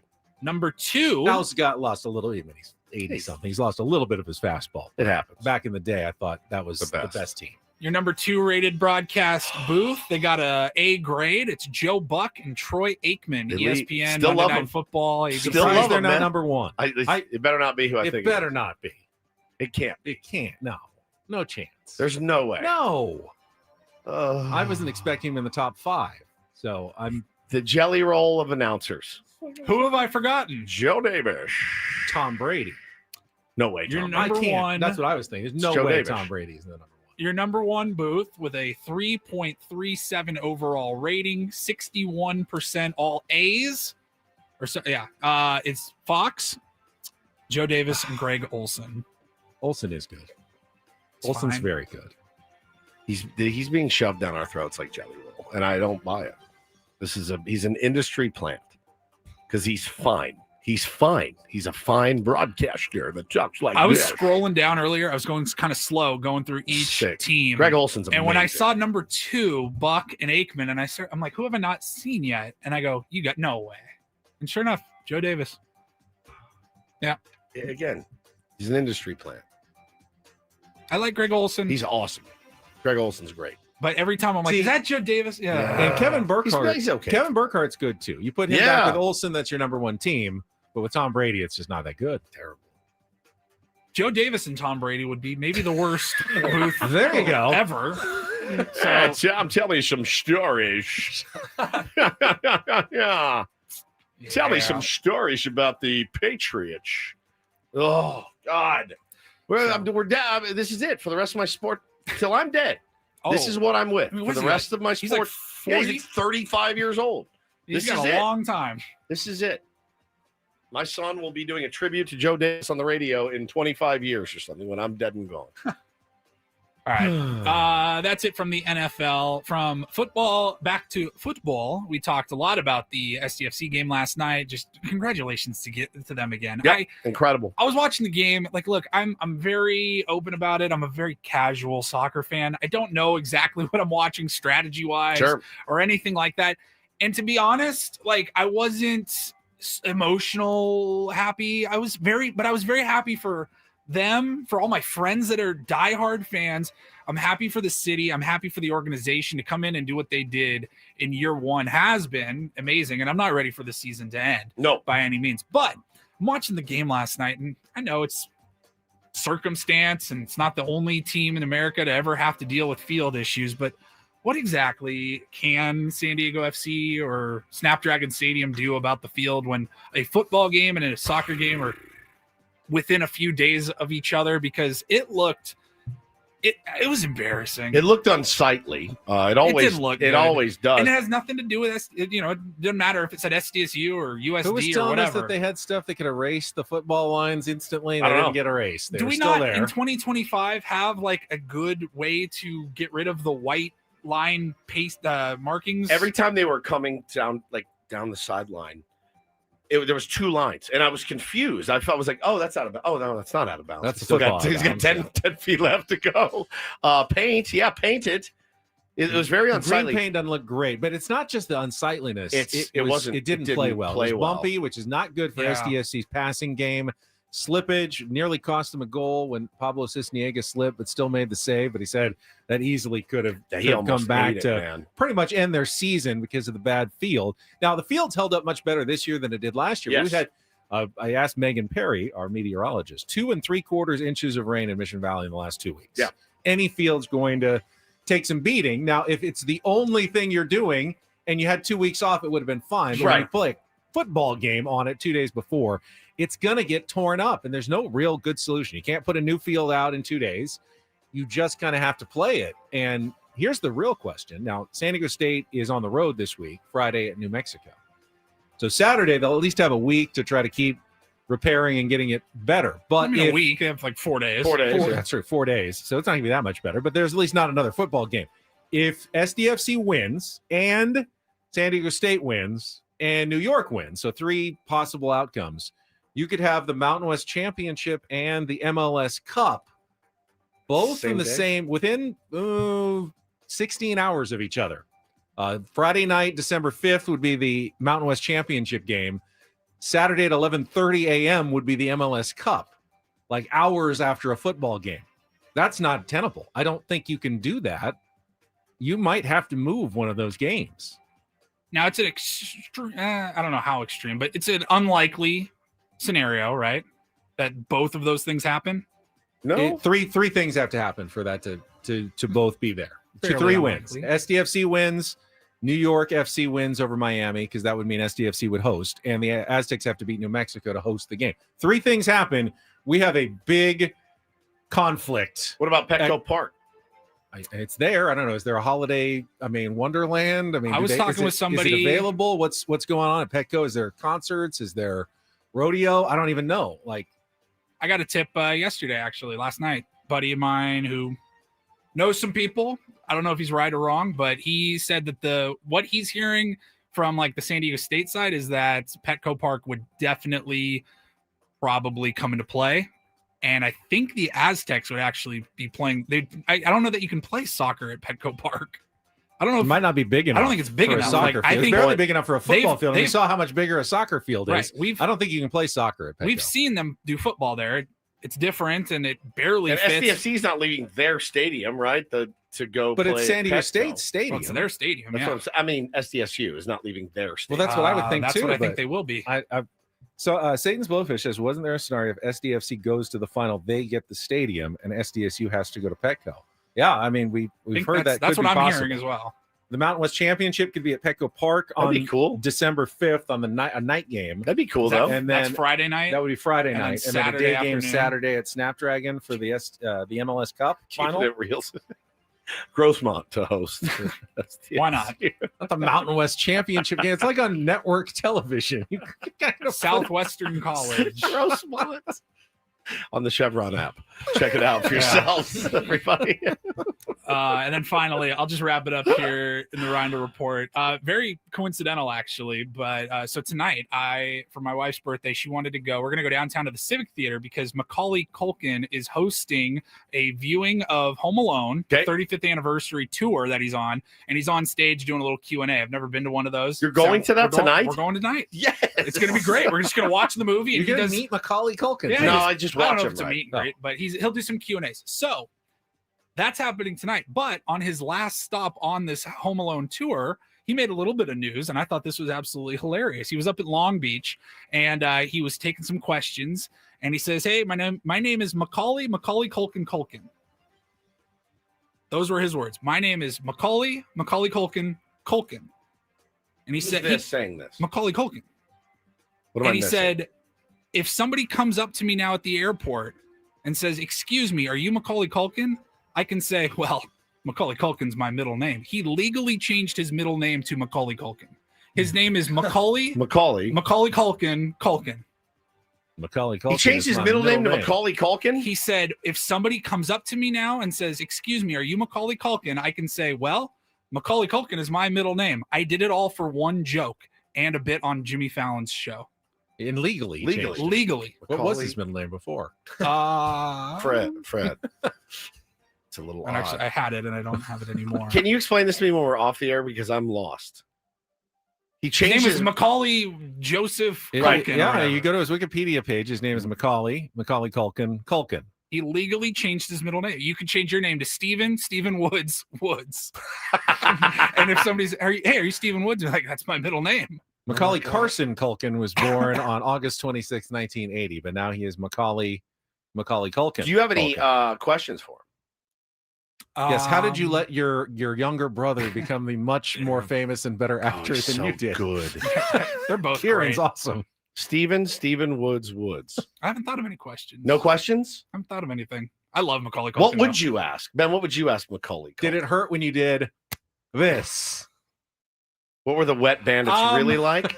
So, you know what I would probably ask him? And I've stayed away from the documentary.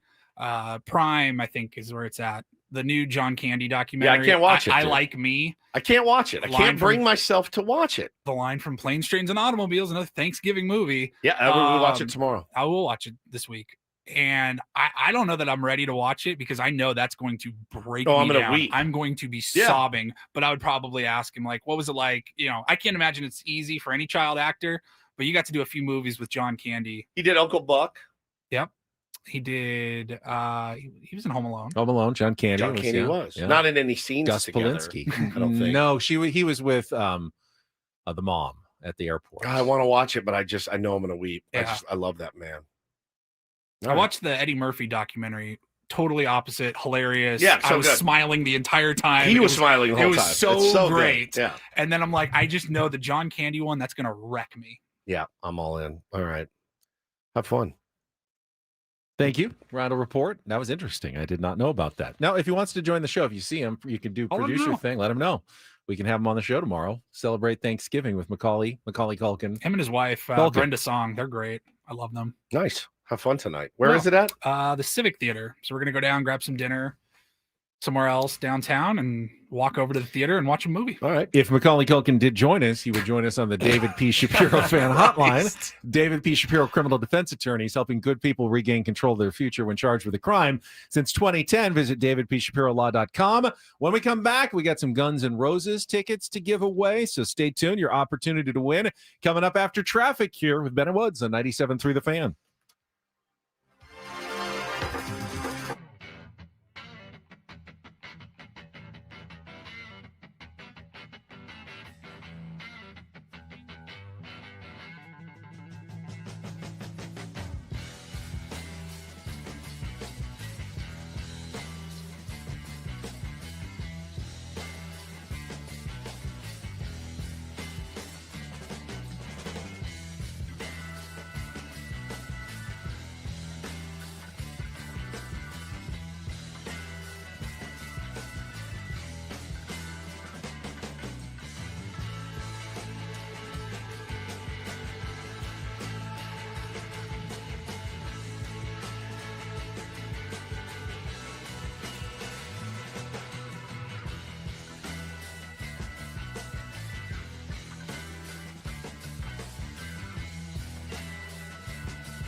player, this is all yours.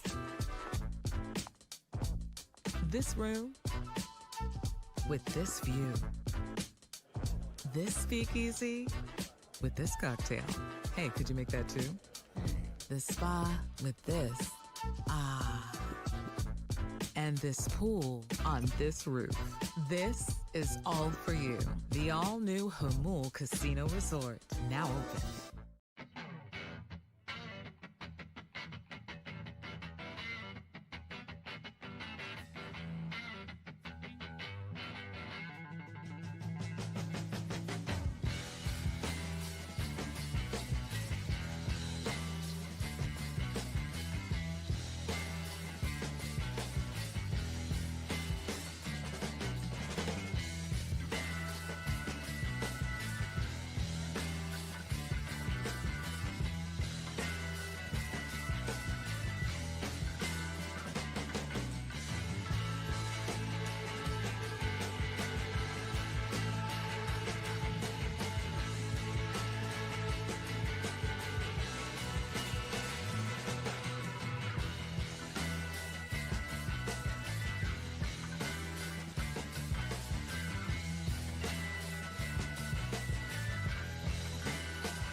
Hey player, this is all yours. This room with this view. This speakeasy with this cocktail. Hey, could you make that too? The spa with this. Ah. And this pool on this roof. This is all for you. The all-new Hamul Casino Resort, now open.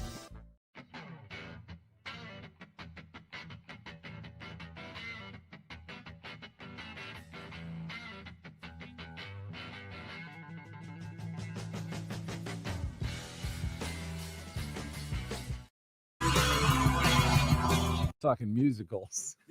During the break with Ryan Cohen still in studio with us. This hour on 97.3 The Fan, brought to you by... Here we go. Here he goes. Oh my gosh, it's Ryan Cohen. Ben said Hamilton was James Madison. I couldn't remember. Yeah, I James knew Madison. it was some sort of, you know, He's had a American rough day, dude. Revolutionary He's had a thing. rough day. Sorry to expose you. John Hancock, the musical. That's right. Hancock the music. John Hancock. It's Herbie. Herbie Hancock. This hour on 97.3 The Fan is brought to you by Mission Fed. From first accounts to big life moments, Mission Fed can help. Savings shouldn't be stressful. Mission Fed makes it easier with great rates on savings, certificates, and ultra money market accounts. Grow your money the smart way. Check the latest at rates and open an account at missionfed.com. Membership and account criteria apply. Which musicals have you been to? Me? Yeah. I saw Rent. I've seen Phantom. I've seen Tommy. I love Tommy. I would like to see Tommy. That was good. That one Before it even went to Broadway, La Jolla Playhouse, when I was like 17. I thought that was a cool show. I got a friend who's a tier 1 who's in Hell's Kitchen, which is a show on Broadway right now. Oh, badass. About Alicia Keys' life, produced by Alicia Keys. Nico de Jesus, awesome guy. He's tier 1? Tier 1. He's on Broadway? Huge Padres fan. Hope he's not listening. He's awesome. I love Nico. So, Nico, shoot me a text. You're the best. That's Went to sick. Wicked. Yeah. I know it's huge now with the movie, and the new one just came out and breaking box office records. I had to take a theater class in college, and we had to go to all the different productions. It was my favorite. The easy A. You literally just go.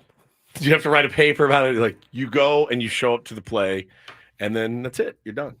But it's been a while. I don't think I've ever been to a musical. I miss much. Yeah. You might love it. Some people do. Having the live performances in front of them changes it. Like, it's life changing. I'm not inherently against it. I think I would go for the right show. Right. But I don't want to go just to go. And I haven't seen a whole lot where I'm like, yeah, I have to go to that. That looks amazing. But I think if I was in New York and like the Book of Mormon, I heard is just amazing and phenomenal. Funny. I would totally sign up and go. But yeah. Do you think it makes you more cultured? No. No, it's if you enjoy entertainment. That, TV is just as cultured as a musical or right now. I mean, there's amazing television indeed on that's artistic and great. I think the performers are impressive. They are very impressive. Performing Sing and live dance with and- no safety net. Oh, you just got dragged to a Working Girl at the La Jolla Playhouse. Enjoy. All right. Yeah. Guess I'm going to Working Girl. Working Girl at La Jolla Playhouse. How long ago was like Hamilton when it was like at its Couple peak? years ago. Couple years ago. It was like It's 7 probably or like 8. 14 years ago. Was I it? think when it first was like on Broadway. No, when it peaked though, when everybody started talking. I remember about it. at When one tickets point, were like $7,000. it was like the hottest ticket in America. Like 2-3 years ago. I remember think it's my- I think it was longer. like 6 years ago. Yeah, I was thinking like 6, 7, 8 years ago. Really? The debut was 2015, so a decade When ago. did you say 14 years Yeah, ago? 10 years Idiot. ago. And who was in that? Robert De Niro? Hamilton? No, Lin-Manuel I'm Miranda. playing off of all of your wrong guesses Fine. today. Which is actually good because it brings us to Oh, our that's true. giveaway today. And you had to be listening earlier. It should be very easy if you were. If you want to win the Guns N' Roses tickets, you need to know who I embarrassingly thought was in Guns N' Roses. He was Call that now. serious, by the way. Fourth caller who knows the correct answer, 833-288-0973. It's not someone in Guns N' Roses. Correct. But you need to know who I thought was in Guns N' Roses. Pretty 833-288-0973. And you can win tickets to the actual Guns N' Roses that don't include this person at Snapdragon Stadium on September 2nd. You can go to Ticketmaster.com for tickets. If you don't win today, and I see our phone lines are filling up, we're going to give away another pair, but we'll do it in the first half of the show tomorrow. Okay. So get you up a little bit earlier listening to Ben and Woods for your chance to win GNR. They call them GNR for short. They do. Tickets. Yeah, Yeah. good look I don't at know if you knew you. this Was one, that in the but liner? They actually No. call them No. GNR. Did I you just knew something you that knew? one. They call I them knew that GNR for Guns in Roses. It's not Guns and Roses. It's Guns Roses. Extra bonus answer. What two bands formed Guns N' Roses? I believe it was Guns No. and Roses. Two bands. They didn't come together? Oh, I thought that The was two it. bands came together. What were the name of those bands? They weren't Guns and Roses. Were the two bands? Why aren't you following me? No. Okay. There's two bands. Right. They came together to join, like Guns from one, Roses from another. But Right. what was the name of their full bands? So that's what I thought. No, not just Guns. It was more Roses. than Guns. Right. It was LA Guns. LA and it Guns. was Hollywood Rose. Oh, yeah. Hollywood Rose. And they put them together. Guns That's- and I Roses. like Isn't that cool? I do like Yeah. that, though. Made sense. We just got a text in a group chat. All of us from Mark Grant. We did. What's that dude up to? Hands down, the #1 musical. Oh, he Oh, loves God, it. Oh, he loves God. musicals. He sang Oklahoma on this show live. Is there anyone better? He's unbelievable. He The loves producers. Mud loves the producers. He loves the producers.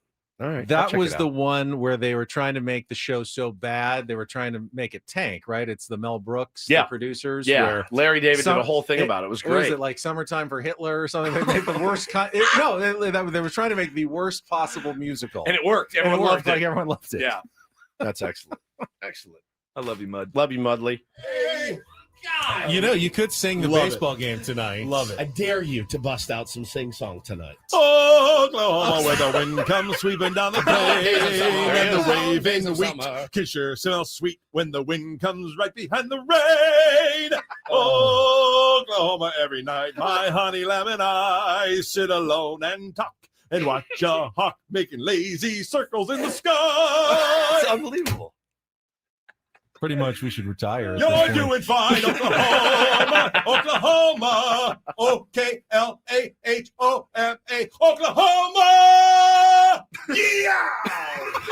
Taking those pipes for tonight.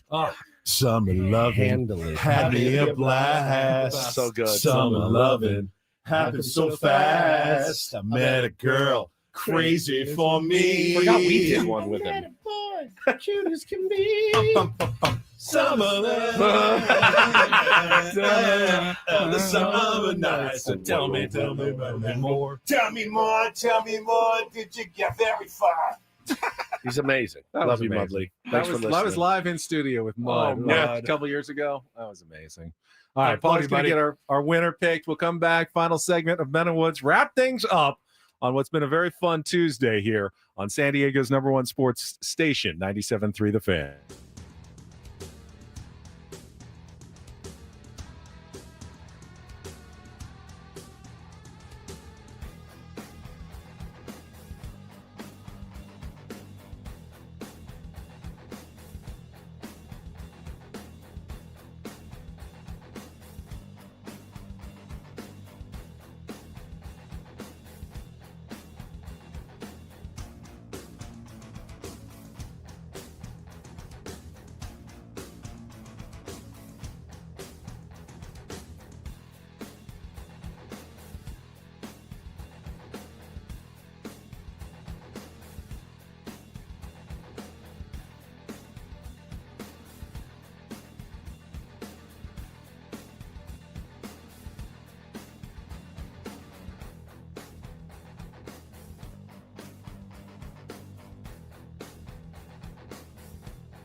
Hey, player, this is all yours.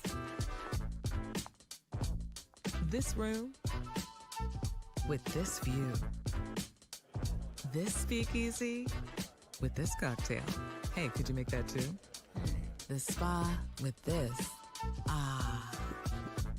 And this pool on this roof. This is all for you. The all-new Hamul Casino Resort, now open.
Told me, Ben did, my partner, my life partner, says to me, Mud has a really good voice. I said, yeah, he does.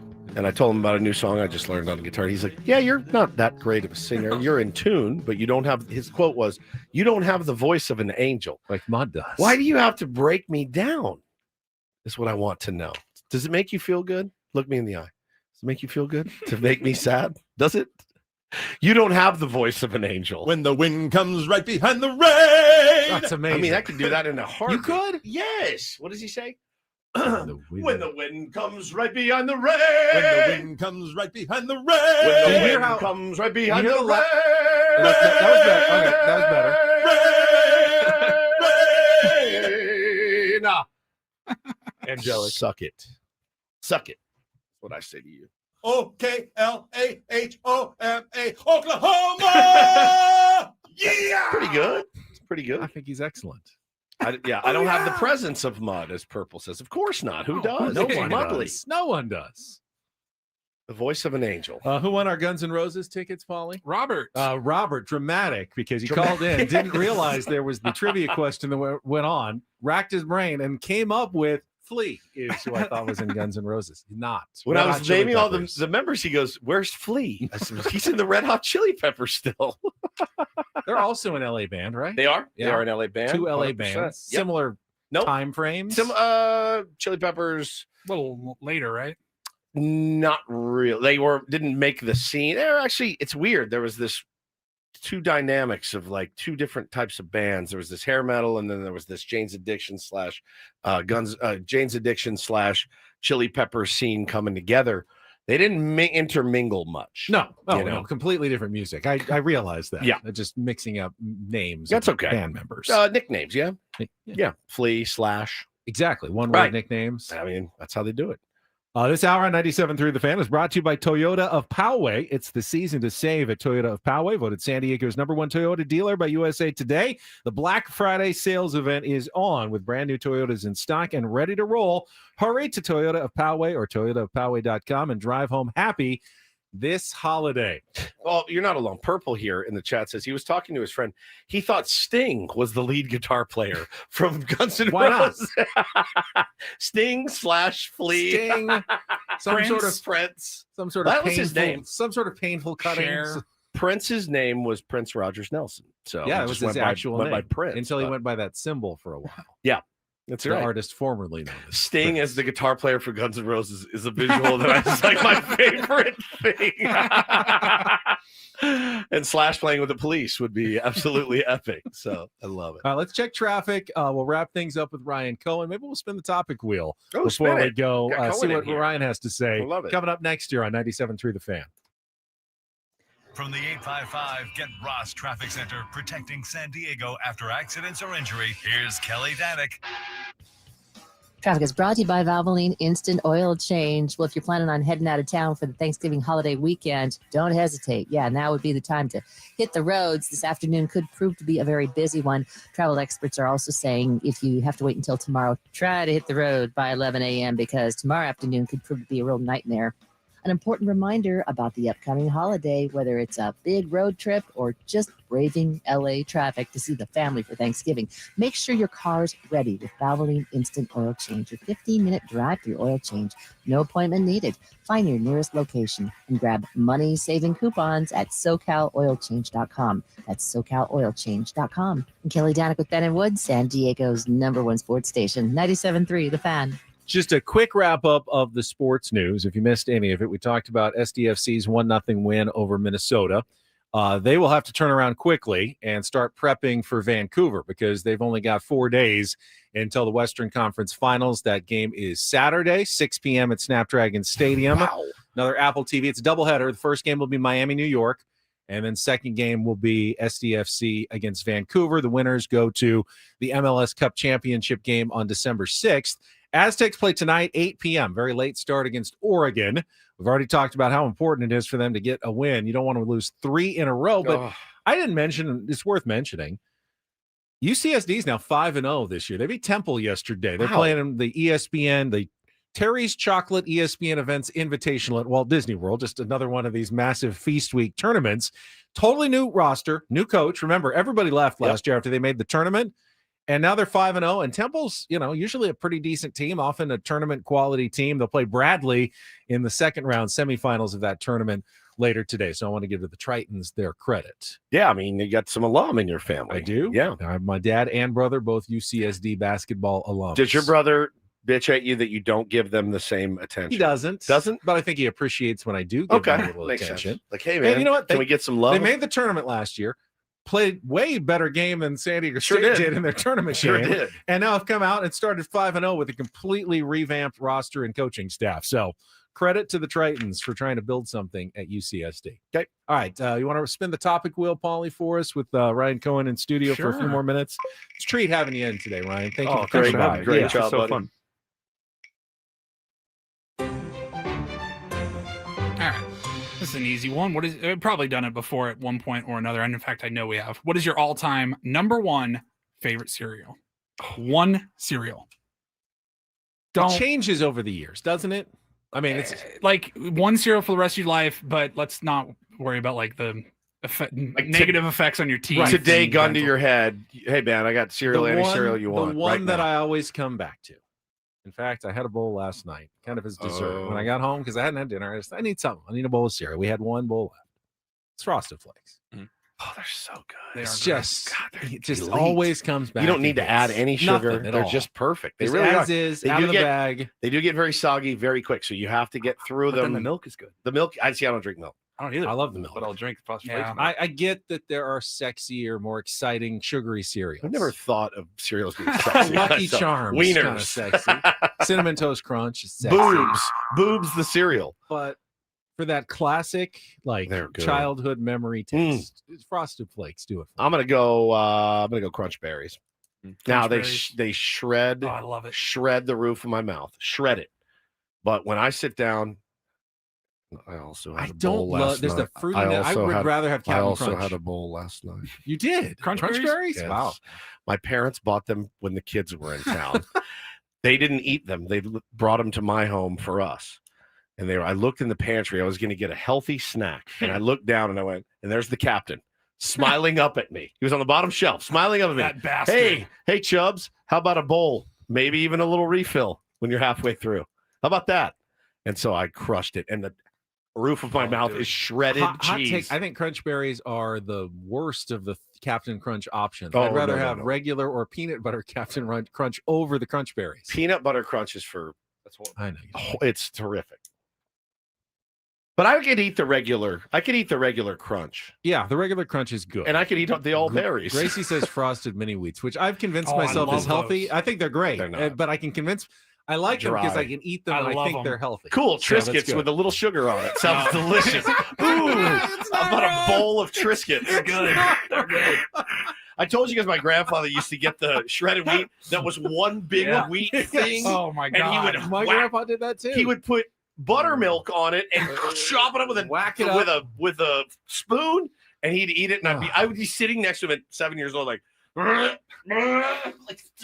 worst thing I've ever seen. Ryan? I go, I feel like it's a little bit healthier than the Lucky Charms and Tricks and all that. It's not. But my go-to almost every day is Honey Bunches of Oats with strawberries. Delicious. Yep. Honey Bunches of Oats are delicious. With the strawberries. You remember O's? Yeah. O's, Just and they had like O's. little things in the middle of them, like they were called O's. Oh. O-H. O's. O-H. Yeah, Oh. O-H. They were Oh. so good. Like Honey Nut O's, but not Honey Nut Cheerios, Cheerios. which I'll slay those too. Those were Honey Nut Cheerios are what my mom always used to buy when I was a kid. Probably had a million Yeah, bowls of those same. growing up, but I I love kind of them. just got tired of them after a while. Yeah. I ate so many of those. Paulie, about you? If I had to pick one, it's Cinnamon Toast Crunch. It's elite. It's just so good. Anytime I go to a like a Hampton Inn and they have the continental breakfast, they always have You the gotta eat it little fast, though, dispenser. 'cause Yeah. soggy Cinnamon Toast It Crunch does. is not good. Oh, they I've said never O's are liked still it. around. I like those, man. Yeah, frosted mini wheats. I tried that bit for years, and again, I thought it was healthy. Oh, this is good fiber, and it just sticks in your What throat. I can't imagine after all these years and all the cereal variations, because there's frosted mini wheats, there's strawberry, there's all cinnamon, there's all different kinds. Why won't they just make one where the whole thing's covered in the sugar, like both sides, just completely frosted, not just the top, Like I think literal because frosted mini wheat. and the that bottom. goes away from the you're lying to yourself and telling you it's healthy. Right, but someone wants to go Question: away Is from there that, a right? healthy cereal? Grape nuts, Like Kicks. Oh, cool. Rabbit pellets. Disgusting. I think Raisin Bran is moderately healthy. That was always my go-to. I'll eat for it. the- all right, mom's not gonna let you get the sugary cereal. You gotta Raisin You Bran. gotta take it down a notch just a I little mean, bit. there's Raisin Bran. actual healthy cereals that no one would want to touch with a Special K. cashy or something. Cashy Go Crunch or whatever that is. Try to feed your kids one of those. Did Good you luck. Did you ever? Now, were you ever the people that did this always weirded me out because they did it in the Special K commercial. I believe it's still on the box. They cut up strawberries and put it in there. Were you ever a fruit and cereal guy? Me neither. no. Absolutely. Were you? All the time. Cereal, like regularly. bananas? Oh, yeah. and- I would cut up a anything. strawberry and put it with like Frosted Flakes. Delicious. An odd combo. Any fruit I'll throw in cereal. Yeah. Anything. Christopher says he had to eat kashi. Well, it's So like sorry, twigs. It's Christopher. like twigs and granola. So sorry. No kid should ever have to eat Never. kashi. They shouldn't. Curse you, just- parents. It's just wrong. You're the same parents that buy Spindrift at your kid's birthday. Yeah, that's parties what you that had I as a always kid. have If to that was your to. go-to cereal, text your parents right now and be like, "Why didn't you love me?" Why did you do this to me? Interesting. Go ahead, spin it again. Spin one more. One more Yeah. time. I've been waiting for this one. I love it. Oh no. It's a stupid one. All right. And you'll know what I mean. Do you spell it okay or okay? Like OKAY Yeah. or just okay? Okay. Oh. I think okay. I'm lazy. Just okay. Okay. I Woods think I has, spell it out. Woods has a fear of writing things out, so you want to keep it as short Yeah, I as just do. possible. Okay. Wait, if I text my wife, okay. Like, yeah, if, okay. hey, can you go pick up this? Okay, sounds good. You say O, letters O. Okay. Yeah, the letter's okay. OKAY. Technically, that's not a word, though. It's Okay, but what is it? OKAY is a word. It always has periods next to it. For what? What No, does it's it not- stand doesn't- for? Shouldn't have periods next to Does it. it It not? doesn't stand for anything. Does it stand for something? Oklahoma. Well, yeah, postal code. Depends who I'm texting. Nick says his mom says KAY. That makes me nuts. That's horrible. That's terrible. Also K, just the letters. AI says the most widely accepted origin of OK is as an abbreviation for All correct. Okay. A humorous misspelled version of all correct. All correct. OLLKORRECT. Okay. I can get behind it. That's weird. That's what it stands for. Mud. It was also popular in the 1840s during the presidential campaign of Martin Van Buren, whose nickname was Old Kinderhook. Ah, yes, of course. Martin Van Buren, the musical. He's a crumb creep. You know, you're a real crumb creep coward. We haven't played that enough. All right, one more time. Quick. No, okay. One more more time. time. All right, One more. Come on.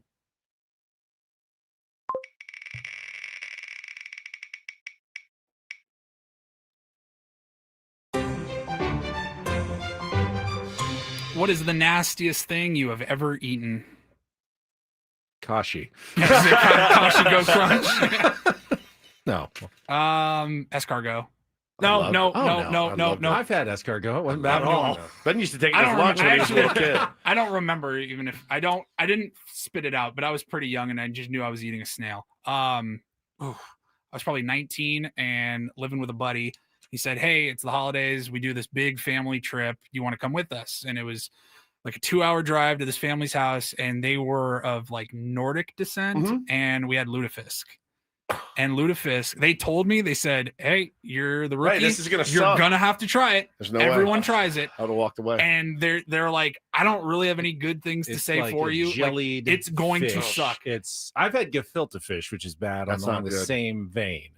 But I mean, really, does anyone remember Thanksgiving Oreos last week? Those were pretty bad. awful. Those are pretty awful. nasty.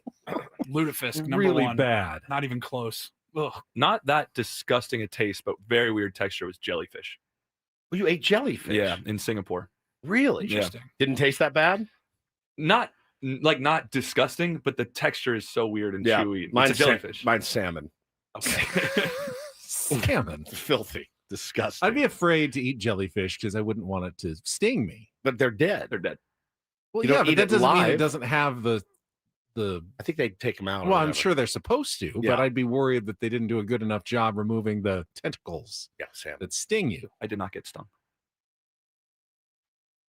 It's like octopus. Octopus is chewy. Yeah, it I've is had chewy. Pulpo tacos. It's not Those bad. are not Yeah. uncommon. They're not my I've favorite. had brain. But yeah, Yeah, it's- I've had brain before. Yeah. And tongue. Mexican food, they can make anything taste It good. tastes in a taco. delicious. Suadero, Yeah. buche, Yeah. tripa. All I right, mean, settle down over they there. make it Listen all to taste him. pretty. It can all taste Cool. pretty good in a taco. Brian, thanks for coming in, buddy. Thank you, Appreciate guys. It's so Have fun. a It's happy great to be home. Thanksgiving You as well. All And, you, everyone listening. tomorrow. Final day of our week. Final day of our week. We'll get into all of the Thanksgiving traditions and fun and foods and all that good fun stuff. Should we do a little Friendsgiving tomorrow morning? You want to like bring dishes and stuff? I'm asking. I'm just throwing out ideas. Remember the year we made Ben have a frozen Hungry Man? Hungry Oh, Man God, that was Thanksgiving dinner? That's near the top of the list of worst That things was I've pretty ever bad. eaten, That for was sure. That's it for us. We will talk to you again tomorrow morning at 6 a.m. For Ryan Cohen, for executive producer Paul Reindl, and Stephen Woods, voice of an angel. I'm Ben Higgins. Have a great rest of your Tuesday from all of us here at 97.3 The Fan. So long, everybody.